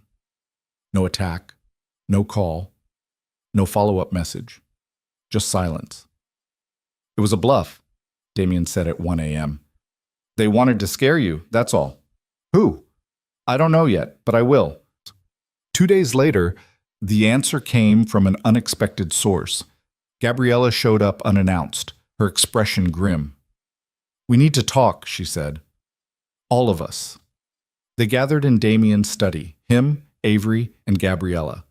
The older woman looked older than usual, tired in a way Avery hadn't seen before. It was Marco, Gabriella said without preamble. Damien's jaw tightened. What? He hired someone to harass Avery, scare her, make her run. He thought if she left, you'd lose credibility with Lorenzo, that the succession would be up for grabs. How do you know this? Because he got drunk at my house last night and confessed. Thought it was funny. Thought he was being clever. Gabriella's expression hardened. He wasn't. He was being stupid, and now he's a problem. Where is he? Contained. I have people watching him, but Damien, she looked between him and Avery. This isn't over. Marco's desperate. Desperate people do desperate things, and when Lorenzo dies, the real fight begins. You need to be ready. I am ready. No, you're not. Because you've started to care about her, and that makes you vulnerable. Damien stood abruptly. Get out. Damien, I said get out. Gabriella left, and the room fell into heavy silence. Avery watched Damien pace, watched him fight for control, and saw the exact moment he lost it. He slammed his hand against the desk, the sound sharp and violent. This is my fault, he said. How is any of this your fault? Because I brought you into this. I made you a target. He stopped, turning to face her. You should leave, while you still can. Take the money. Disappear. Forget this ever happened. Is that what you want? What I want doesn't matter. It matters to me. Why? The word came out raw. Why does it matter? I'm a criminal's grandson. I'm cold. I'm controlling. I've turned your life upside down and put you in danger. What about any of that is worth staying for? Avery crossed the room and stood in front of him, close enough to touch, close enough to see the fear behind the anger. Because you're also the person who remembered I like cheap vanilla creamer. You're the person who checks on me at night to make sure I'm okay. You're the person who kissed me like I mattered. And maybe, her voice caught, maybe I'm tired of running. Maybe I want to stay and see what happens next, even if it's terrifying, even if it falls apart. Maybe you're worth the risk. Damien stared at her like she'd spoken a foreign language. You're insane. Probably, but I'm here. For how long? I don't know. Stop asking me questions I can't answer. She grabbed his shirt, pulling him down to her level. I'm here, right now. Can that be enough? He kissed her. Not soft this time, desperate, like she was oxygen and he'd been drowning. And Avery kissed him back with everything she'd been holding back for months. All the fear and confusion and impossible want she'd been trying to ignore. When they finally broke apart, both breathing hard, Damien pressed his forehead to hers. I don't know how to do this. Neither do I. We're going to fail. Maybe, but we're going to fail together. Failing together turned out to be more complicated than either of them anticipated. Marco disappeared 3 days after Gabriella's revelation. Not dead, Damien made that clear when Avery asked, her voice shaking. Just gone. Relocated to one of the family's properties in Italy with explicit instructions never to come back. Lorenzo had made the call himself from his hospital bed, his voice weak but his judgment final. Family didn't threaten family. Marco had crossed that line and now he was paying for it. Is he safe there? Avery asked. Safer than he'd be here, Damien said. My grandfather's mercy has limits, but exile isn't death. Marco will live. He just won't live here. And the person he hired? Also handled. Avery didn't ask what handled meant. She was learning that some questions were better left unasked. The mansion felt different after that. The security remained, but the tension shifted. Instead of feeling like a prisoner, Avery started to feel like someone worth protecting. It was a subtle difference, but it mattered. Damien stopped treating her like a fragile thing that might break and started treating her like a partner who could handle the truth. He told her about business deals that were going sideways, about family members positioning themselves for Lorenzo's death, about the constant chess game of maintaining power in a world that respected nothing except strength. "You don't have to tell me all this," Avery said one night while they were having dinner. Real dinner, not the formal affairs with staff hovering. Just the two of them in the kitchen, eating takeout Chinese food straight from the containers. "Yes, I do. You're in this now, really in it. You deserve to know what you're up against." "What we're up against?" He looked at her and something in his expression softened. "Yeah, we." They'd moved past pretending. Avery slept in his room now, though they spent most nights just talking, learning each other in the dark. Damien told her about the nightmares he still had about finding his father. Avery told him about the day her mother forgot her name completely, looked at her like a stranger, and asked when her daughter was coming to visit. They traded trauma like currency, building something real in the wreckage of everything that had brought them together. "I need to tell you something," Damien said one morning. They were in bed, the sun streaming through windows that overlooked the desert beyond the city. "Lorenzo's dying faster than anyone expected. The doctors are saying weeks now, not months." Avery's chest tightened. "I'm sorry." "Don't be. He's ready. He told me yesterday that he's tired of fighting." Damien's hand found hers under the sheets. "But it means everything's going to accelerate. The family's going to start making moves, and I need to know, are you with me? Really with me? Because once he's gone, there's no neutral ground. You're either on my side or you're a liability." "That's romantic." "I'm being honest." "I know." Avery turned to face him. "I'm with you, but I need something from you too." "What?" "After this is over, after the succession is settled and the dust clears, I need you to get out." Damien frowned. "Get out of what?" "The family business, the parts that aren't legitimate, the things that could get you killed or arrested or worse." She held his gaze. "I can't watch you destroy yourself for an empire built on blood." "I won't." "That's not how it works. You can't just walk away from this life. Then make it work differently. You're smart. You're ruthless when you need to be. Find a way." Her voice cracked. "Because I love you, and I'm not going to lose you to something you never wanted in the first place." The words hung between them. It was the first time either of them had said it out loud, and Avery watched Damien's face go through a dozen emotions before settling on something that looked like wonder. "Say that again," he said quietly. "Which part?" "The part where you love me." "I love you, even though you're controlling and secretive and you make terrible decisions about Chinese food." "There's nothing wrong with my Chinese food choices. You ordered sweet and sour pork. That's not even real Chinese food." "I love you too." He said it like a confession, like something he'd been holding back for so long that finally letting it out physically hurt. "I don't know when it happened. Maybe at the wedding chapel when you were drunk and ridiculous and looked at me like I was a person instead of a name. Maybe in the hospital when you sat with my grandfather and didn't run. Maybe yesterday when you told me my tie was ugly and I needed to fire my stylist. But it happened, and He stopped, his jaw working. "I don't know how to do this without breaking it." "Then we'll break it together and figure out how to fix it." Avery kissed him softly. "But you have to promise me you'll try. To get out. To build something that won't destroy you." "I promise, but not yet. First, I have to survive what's coming." What was coming arrived faster than either of them expected. Lorenzo died on a Tuesday. Avery was at the hospital when it happened. She'd been visiting more often, sitting with the old man while Damien handled business. Lorenzo liked having her there. He'd tell stories, sanitized versions of his life, but stories nonetheless, about building the family from nothing, about the choices he'd made and the ones he regretted, about watching his grandson grow up too fast and too hard. "You're good for him," Lorenzo said one afternoon. His voice was barely a whisper now, his body failing faster than his mind. "You make him want to be better." "He's already good. He just doesn't see it."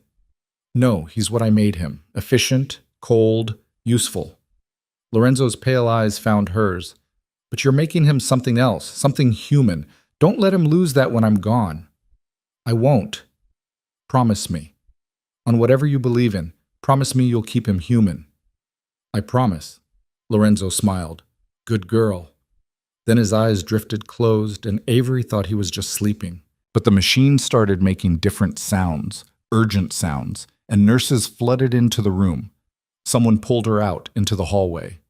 Damien appeared from wherever he'd been, his face pale, and they stood together while doctors worked and failed and finally stopped trying. The family gathered within hours. Gabriella arrived first, her face a mask. Marco's parents flew in from California. Cousins and uncles and people Avery had never met materialized like ghosts, all of them dressed in black, all of them watching each other with predatory calculation. The grief was real, but so was the hunger. Lorenzo's death meant opportunity, and everyone knew it. The funeral was enormous. Hundreds of people Avery didn't recognize, politicians, business owners, people who looked dangerous and people who looked respectable and probably weren't. Damien stood at the front, his expression carved from stone, and delivered a eulogy that was perfect and empty. When it was over, he shook hands and accepted condolences and played the role of the grieving grandson, and Avery watched him disappear into the performance until she could barely see the man she loved underneath. That night, back at the mansion, Damien finally broke. He didn't cry. She wasn't sure he knew how, but he sat on the edge of their bed with his head in his hands, and his shoulders shook with something that looked like grief and exhaustion and fear all mixed together. "I'm not ready," he said. Avery sat beside him. "No one's ever ready. He was supposed to last longer. I was supposed to have more time." "You had enough time. He made sure of that." "Did he?" Damien looked at her, and his eyes were raw. "Because I don't feel ready. I feel like a kid pretending to know what he's doing, and everyone's about to figure out I'm faking it." "Then fake it until it's real. That's what I've been doing since the day I woke up in this house. And look how well that's worked out.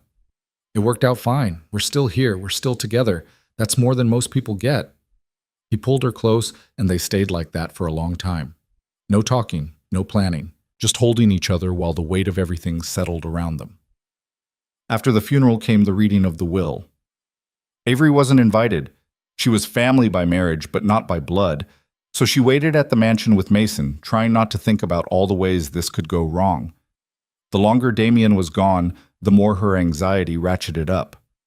When he finally called, 6 hours after he'd left, his voice was strange, flat in a way that scared her. "Can you come here? I need you." She drove over with the Mason, her stomach in knots. The estate was chaos. Raised voices echoed from Lorenzo's study. Someone was crying. Someone else was shouting about lawyers and challenges and fraud.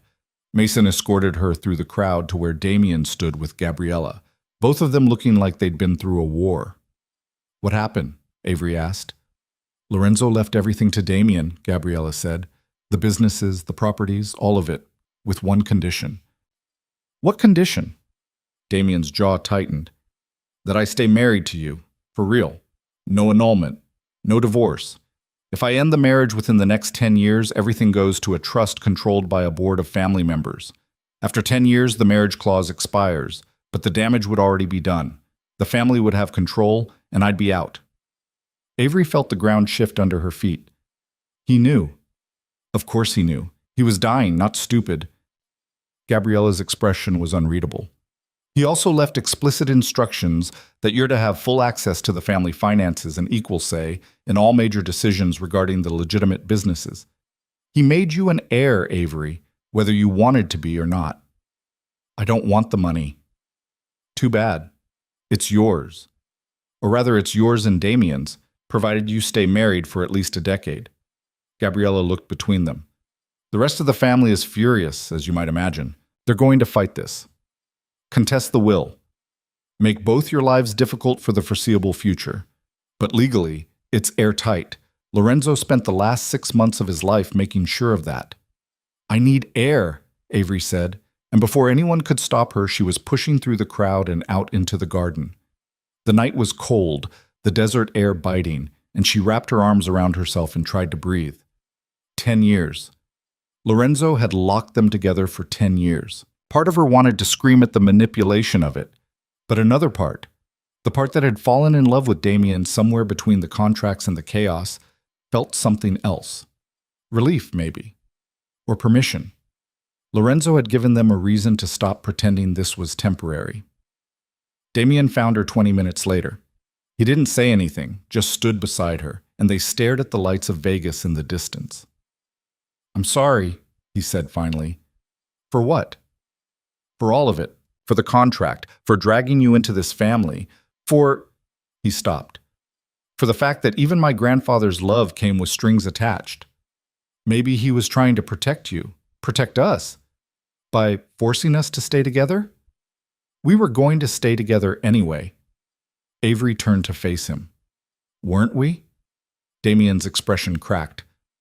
"I don't know how to answer that without sounding like I'm only saying it because of the will." "Then answer it like the will doesn't exist. If Lorenzo had left everything to you with no conditions, would you still want me to stay?" "Yes." No hesitation, no calculation, just truth. "Yes. I'd want you to stay. I'd beg you to stay if I thought it would work. But I can't promise you safety. I can't promise you peace. All I can promise is that I'll try to be better than what I came from, and that I'll love you while I'm trying. That's enough." She reached for him, and he pulled her close, his arms tight around her. "But you still have to get out. You promised." "I know. I'm holding you to that." "I know." The next few months were brutal. The family fractured along predictable lines. Some of Lorenzo's generation retired, content to collect their share and fade into obscurity. The younger generation split between those who supported Damien and those who wanted him gone. Gabriella became an unexpected ally, using her influence to smooth over conflicts and shut down the worst of the rebellion. But there were still threats, still people who thought violence was the answer to their problems. Still nights when Damien came home looking haunted and wouldn't talk about what he'd had to do to maintain control. "I'm losing you," Avery said one night. They were lying in bed, but Damien was somewhere else entirely, staring at the ceiling with that expression that meant he was running calculations she couldn't see. "I'm right here." "No, you're not. You're in your head, planning something you won't tell me about, and I'm watching you disappear into the person you said you didn't want to be." He turned to look at her. "There's a situation. With the Castellanos." "Victor's family?" "His nephew thinks he should have gotten a larger share of the business we jointly operate. He's making noise about taking what's his by force if necessary. Can't you just give him a larger share? If I do that, every other family we work with will see it as weakness. They'll all start demanding more. I have to draw a line." "What kind of line?" Damien's jaw tightened. "The kind that might get ugly." "No." Avery sat up. "No. You promised me you were getting out, not deeper in." "I am getting out, but I have to stabilize things first. If I walk away while everything's in chaos, people will die. Good people. People who are loyal to me. And if you stay? What then? You become exactly what Lorenzo was? You build the same empire, make the same compromises, and 20 years from now you're dying in a hospital bed telling our kids to make better choices? That's not fair. Life's not fair. But you have a choice here. You can be the person who breaks the cycle, or the person who perpetuates it. You don't get to do both." They fought about it for weeks. Careful, controlled fights, where neither of them raised their voices, but the words cut deep anyway. Damien insisted he needed to secure his position first. Avery insisted that there would always be one more crisis, one more threat, one more reason to delay. They were at an impasse, and both of them knew it. Then someone took a shot at Damien. It happened outside a business meeting in downtown Vegas. One moment, Damien was walking to his car. The next, Mason was tackling him to the ground, while bullets shattered the windows behind them. Avery got the call while she was at her new teaching job, and by the time she made it to the hospital, Damien was already being treated. "I'm fine," he said when she burst into the examination room. He had a gash on his forehead from where he'd hit the pavement, but otherwise looked intact. "The bullets didn't even come close. Mason moved faster." "You're not fine. Someone just tried to kill you." Avery's hands were shaking so badly she had to clasp them together. "This is what I was afraid of. This is exactly what I know." Damien pulled her into his arms, even though the doctor was trying to check his vitals. "I know. And you're right. It's time to get out." "You mean that?" "I mean it. I'm done. Whatever it takes, whatever it costs, I'm out." Just like that? Just like that, because losing you, really losing you, not just fighting with you, that's not something I can survive. It took another year to make it happen. A year of negotiations and deals and careful maneuvering. Damien sold off the questionable parts of the business to people who could handle them, kept the legitimate operations, and created enough distance between himself and the family's criminal enterprises that the FBI finally stopped making inquiries. It wasn't clean. It wasn't perfect. There were still connections, still obligations, still ties to people who operated in the shadows. But it was enough. Enough that Damien could sleep at night. Enough that Avery stopped checking the news every morning to see if his name had appeared in an arrest warrant or an obituary. The family pushed back. Hard. There were threats, attempts at blackmail. One memorable Thanksgiving dinner where Damien's uncle threw a glass of wine at his head and accused him of destroying everything Lorenzo had built. But Gabriella stood firm, and the older generation backed her, and eventually the opposition crumbled. By the time Damien's second anniversary of running the family business came around, the transformation was mostly complete. The Vescaris were legitimate, boring, respectable in a way that would have made Lorenzo either proud or furious, depending on his mood. "How does it feel?" Avery asked one night. They were in their bedroom, actually theirs now, not his with her visiting. They'd renovated the mansion, made it feel less like a museum and more like a home. Pictures on the walls, books everywhere, evidence of life instead of just wealth. Weird, quiet.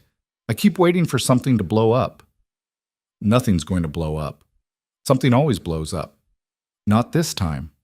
She kissed him. We survived. Both of us. Against all odds and common sense, we actually survived. You make it sound like it's over, isn't it? Damien pulled her closer. I don't think it's ever really over, but maybe that's okay. Maybe survival is just choosing to stay when leaving would be easier. Very philosophical.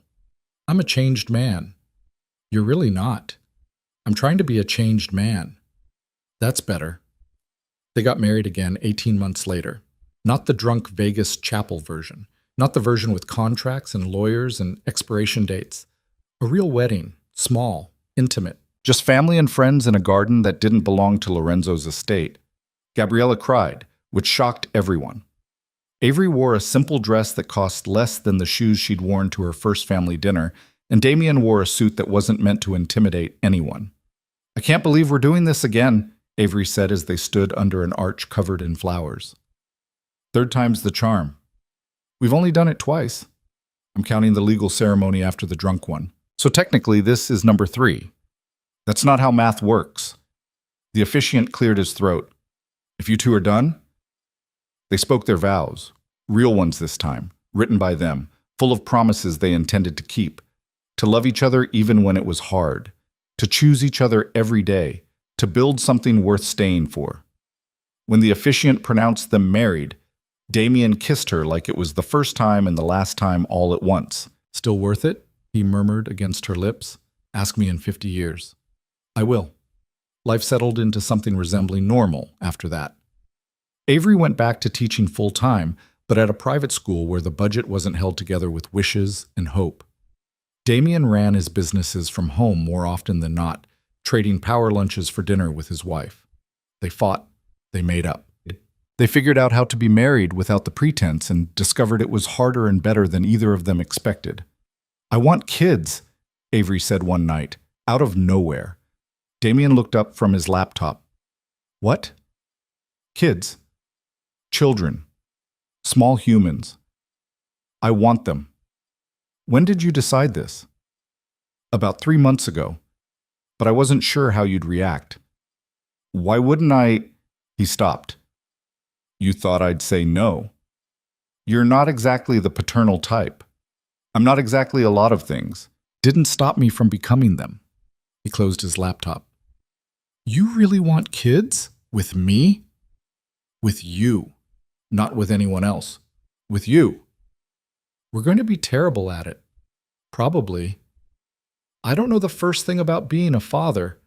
Neither did yours, probably, but you'll figure it out. We're going to fail.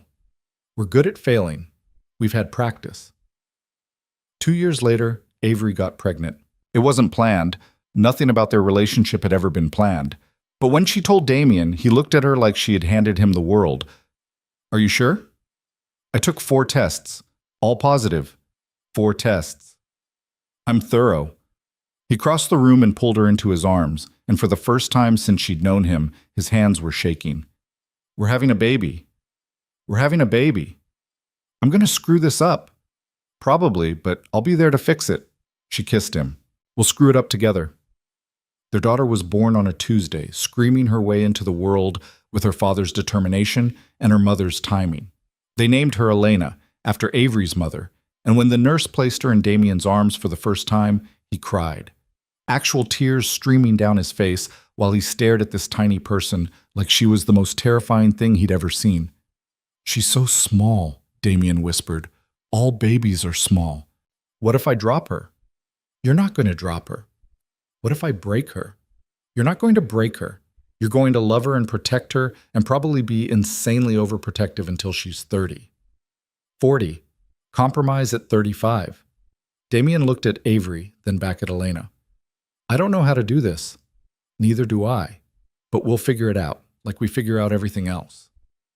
They did figure it out, though it was messier and harder than either of them expected. Elena was colicky and stubborn, and refused to sleep through the night until she was almost a year old. Avery went back to teaching part-time and spent the rest of her time covered in spit-up and wondering if she'd ever sleep again. Damien threw himself into fatherhood with the same intensity he'd once reserved for business deals, reading every parenting book he could find and driving Avery crazy with statistics about developmental milestones. She smiled at me today, he announced one evening, bursting into the bedroom where Avery was trying to nap. That's gas. She's 3 weeks old. It was a real smile. I saw it. It was gas. It was a smile, and she was smiling at me because she knows I'm her father, and she loves me. You're delusional. I'm a father. It's the same thing. Elena was followed by a son 2 years later, Marco, named after Damien's cousin as an olive branch that surprised everyone. The family softened after that. It was hard to maintain old grudges when there were grandchildren to spoil. Even Marco Sr., back from exile and significantly humbled, showed up to family dinners without causing chaos. He'd met someone in Italy, he told them. A woman with 3 kids of her own. He was different now, calmer. He apologized to Avery for what he'd done, and she believed him because people could change. She and Damien were proof of that. Avery's mother died when Elena was 3. She went peacefully in her sleep, finally free from the disease that had stolen her mind piece by piece. At the funeral, Damien held Avery while she cried and didn't try to fix it or make it better. Just held her. That night he told Elena stories about the grandmother she'd barely known, and Avery realized that this messy, complicated, hard-won life was what she'd been fighting for all along. Do you ever regret it? She asked him one night. They were in bed, exhausted from a day of parenting 2 kids under 5, and Damien was half asleep. Regret what? All of it.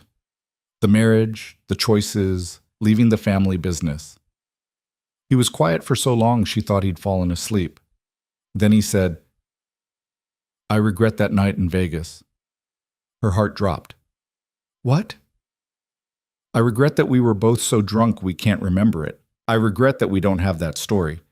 But everything after? He rolled over to face her. No, I don't regret any of it. You're the best mistake I ever made. That's the worst compliment I've ever received. You married me 3 times. Your judgment is clearly questionable. Yours is worse. You married me first. Best decision of my life. They fell asleep like that, tangled together, and Avery dreamed about wedding chapels and terrible decisions, and how the worst night of her life had somehow turned into the best thing that ever happened to her. Years passed. Elena grew into a fierce, brilliant girl who inherited her father's steel and her mother's heart.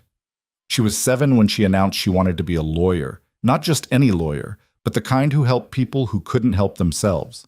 Marco became the charming troublemaker who could talk his way out of anything, but his mischief was gentle, kind.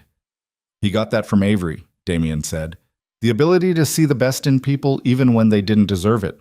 The mansion filled with noise and life, and the kind of chaos you couldn't buy. Birthday parties with too much cake. Halloween costumes that took weeks to make. Christmas mornings where wrapping paper covered every surface and the kids were up at 5 a.m. demanding presents. Damien's hair started going gray at the temples. Avery found laugh lines around her eyes that hadn't been there before, and she liked them. They were proof she'd lived. They built a foundation in Lorenzo's name, one that funded education and medical care for families who were drowning the way Avery once had. Damien threw himself into it with the same intensity he'd once reserved for business deals, and Avery watched him become the man Lorenzo had hoped he could be. The man she'd always known he was underneath the ice. They funded scholarships for kids whose parents couldn't afford college. They paid off medical debt for families crushed by hospital bills. They did it quietly, without press releases or photo opportunities, because it wasn't about recognition. It was about making sure no one else had to wake up in a stranger's mansion because desperation left them no other choice. On their 10th anniversary, the real one, not the Vegas one they didn't remember, they went back to the cabin in the desert where they'd hidden from the world all those years ago. The kids were with Gabriella, who spoiled them rotten and sent them home hyped up on sugar and stories about the old days that were probably sanitized for young ears. "Do you remember what you said to me here?" Avery asked. They were sitting by the fire like they had years ago, and it felt like time had folded in on itself. "I said a lot of things. You said I was important. You are important. You also said you couldn't promise me anything. I remember. You were wrong. You promised me everything that matters." She moved closer, settling against his side. "You promised to try. And you did. You're still trying. That's more than I ever expected from a drunk wedding in Vegas." Damien kissed the top of her head. "You want to know a secret?" "Always. I lied that night. When I said I didn't remember the wedding, I remembered enough. I remembered you laughing at something the Elvis impersonator said. I remembered you asking if I was sure about this. I remembered saying yes and meaning it, even though I was drunk and stupid and had no idea what I was doing. I remembered thinking you were the most real thing I'd encountered in years. Why didn't you tell me? Because I didn't want you to feel trapped. I wanted you to choose me every day, not because of a contract or a will or because you were drunk and desperate, just because. I do choose you every single day, even when you're insufferable. Especially when I'm insufferable. Especially then." They stayed at the cabin for 3 days, and it felt like the reset button they didn't know they needed. When they drove back to Vegas, the city looked different, smaller, less intimidating, or maybe they were just bigger now, strong enough to face whatever came next. Elena graduated high school at 17, brilliant and terrifying in equal measure. She announced she was going to law school to help people who couldn't help themselves. And Avery saw herself in her daughter, the same fire, the same determination to matter. She got accepted to Harvard, and Damien pretended not to cry when he dropped her off freshman year. "She's going to change the world," he said on the drive home. "She gets that from you. She gets it from both of us." Marco went into business, but he chose environmental sustainability, building something clean and new that had nothing to do with the family's past. He was 23 when he landed his first major contract, and he called Damien in tears because he couldn't believe it was real. Damien talked him through it, and later that night he told Avery it was the proudest moment of his life. Better than becoming the heir? Not even close. This, watching him build something good, that's what matters. The years kept passing. Gabriella died at 89, sharp and sarcastic until the end. She went peacefully in her sleep, and at her funeral, half of Vegas showed up to pay respects. The other half stayed away out of fear or respect, or both. Damien gave the eulogy, and this time when he spoke about family and loss and love, every word was real. The family scattered after that. Some staying in Vegas, others moving away to build their own empires. The mansion got quieter. Damien and Avery found themselves alone more often than not, and discovered they liked it, liked having each other without the noise and chaos. "We did it," Avery said one evening. They were sitting on the back patio, watching the sunset paint the desert in impossible colors. They were in their 50s now, and sometimes Avery's back hurt and Damien's knees weren't what they used to be, but they were here, together, still choosing each other. "We did. It wasn't supposed to work." "No, it really wasn't. But here we are. Here we are." Damien reached for her hand, and she laced her fingers through his. They fit together perfectly now, worn smooth by years of holding on. Still falling, still failing, still choosing each other. Every day. Every single day. Elena called that night. She'd just won her first major case, a class action lawsuit against a pharmaceutical company that had been price gouging insulin. Hundreds of families would get compensation. Thousands more would benefit from the policy changes she'd forced through. She was crying and laughing at the same time. And Avery cried too, because her daughter had become exactly the person she was meant to be. "You did good, kid," Damien told her.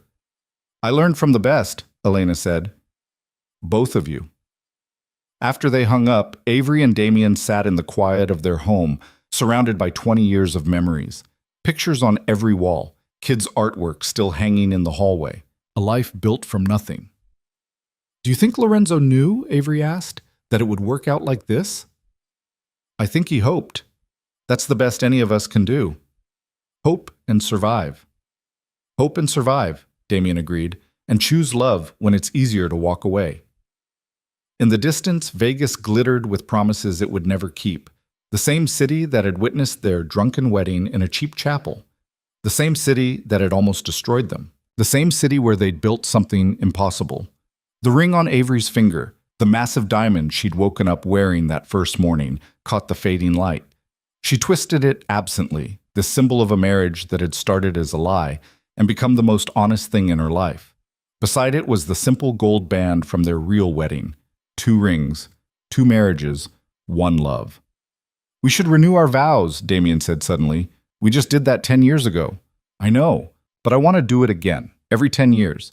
Keep reminding ourselves why we chose this." "That's ridiculous." "So was marrying a stranger in Vegas. Didn't stop us then." Avery laughed. "Fine, but this time I'm picking the location." "Deal." They renewed their vows 6 months later, standing in the same garden where they'd gotten married the second time. Elena and Marco were there, along with their partners.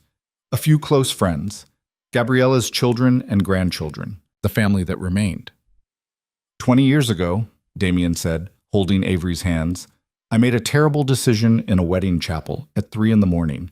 I married a woman I didn't know because I was drunk and lost and looking for something I couldn't name.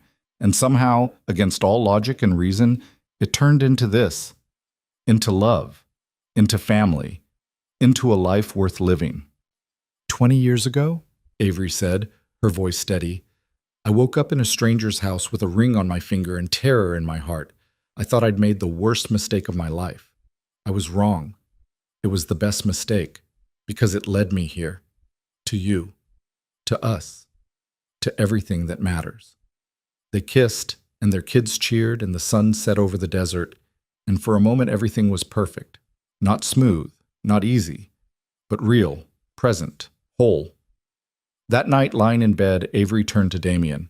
"Do you ever wonder what would have happened if we'd gotten the annulment? If I'd walked away that first day?" "Every day." "Really?" "Really. And every day, I'm grateful you stayed. Even when I'm annoying, especially when you're annoying, it means you're still here, still choosing me. Always."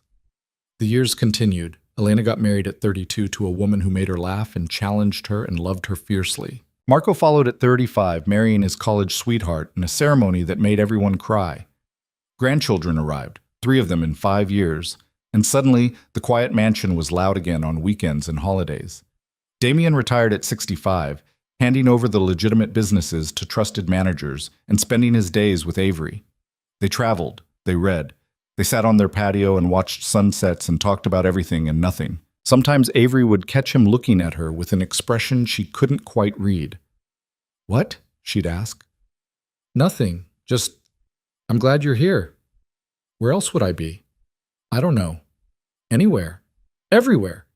You could have been anywhere, but you're here. With me. There's nowhere else I want to be." On their 30th anniversary, Damien surprised her with a trip back to the wedding chapel. The same one where it had all started. It looked smaller than Avery remembered, dingier. The Elvis impersonator was still there, older now, but still performing. "Why are we here?" Avery asked. "Because I wanted to remember what it felt like. That night. Before everything got complicated." "Everything was already complicated." "Fair point." Damien took her hand. "But I wanted to stand here with you, sober this time, and tell you that if I had to do it all over again, the contract, the performance, the fear, the fighting, I would. Every time. Because it led me to you. You're sentimental in your old age. I'm not old. We're 70. That's not old, that's experienced. Avery laughed and pulled him close. I'd do it again too. All of it. Even the terrible parts. Especially the terrible parts. Because they made us who we are. They stood in that cheap wedding chapel surrounded by neon lights and tourists and the ghost of who they used to be and renewed their vows one more time. No officiant, no witnesses. Just two people who'd survived everything the world threw at them and come out the other side together. I love you, Damien said. I know. Still? Always. Even when I'm old and annoying? Especially then. They walked out of the chapel hand in hand into the Vegas night that sparkled with impossible dreams. The city hadn't changed, but they had. They'd become something neither of them expected. Partners, lovers, best friends, parents, grandparents. They'd become home for each other. And in the end, that was the story. Not the drunk wedding or the contract or the empire built on blood. Not the threats or the violence or the impossible odds. Just two people who made a terrible decision in a Vegas wedding chapel and somehow, against all logic and reason, turned it into a love that lasted. They lived, they fought, they forgave. They chose each other every single day, even when it was hard, especially when it was hard. And 30 years after that first morning, when Avery woke up wearing silk and terror, she woke up wearing comfortable pajamas and peace. Damien was beside her, his hair white now, his face lined with years of laughter and worry and love. He was still checking on her, still making sure she was okay, still choosing her. Good morning, he said. Good morning. Coffee? Always. They got up together, like they had for 3 decades, and walked downstairs to start another day. Another chance to choose each other. Another opportunity to prove that sometimes the worst decisions lead to the best lives. The ring on Avery's finger caught the morning light, throwing tiny rainbows across the kitchen counter. The same ring from that first morning. The same promise, transformed by time into something real. She'd woken up married to a stranger once. Now she woke up married to the person who knew her better than anyone. The person who'd seen her at her worst and chosen to stay. The person who'd built a life with her from nothing but desperation and hope and a drunken yes in a Vegas chapel. It wasn't perfect. It was never perfect. But it was theirs. And that was enough. More than enough. It was everything.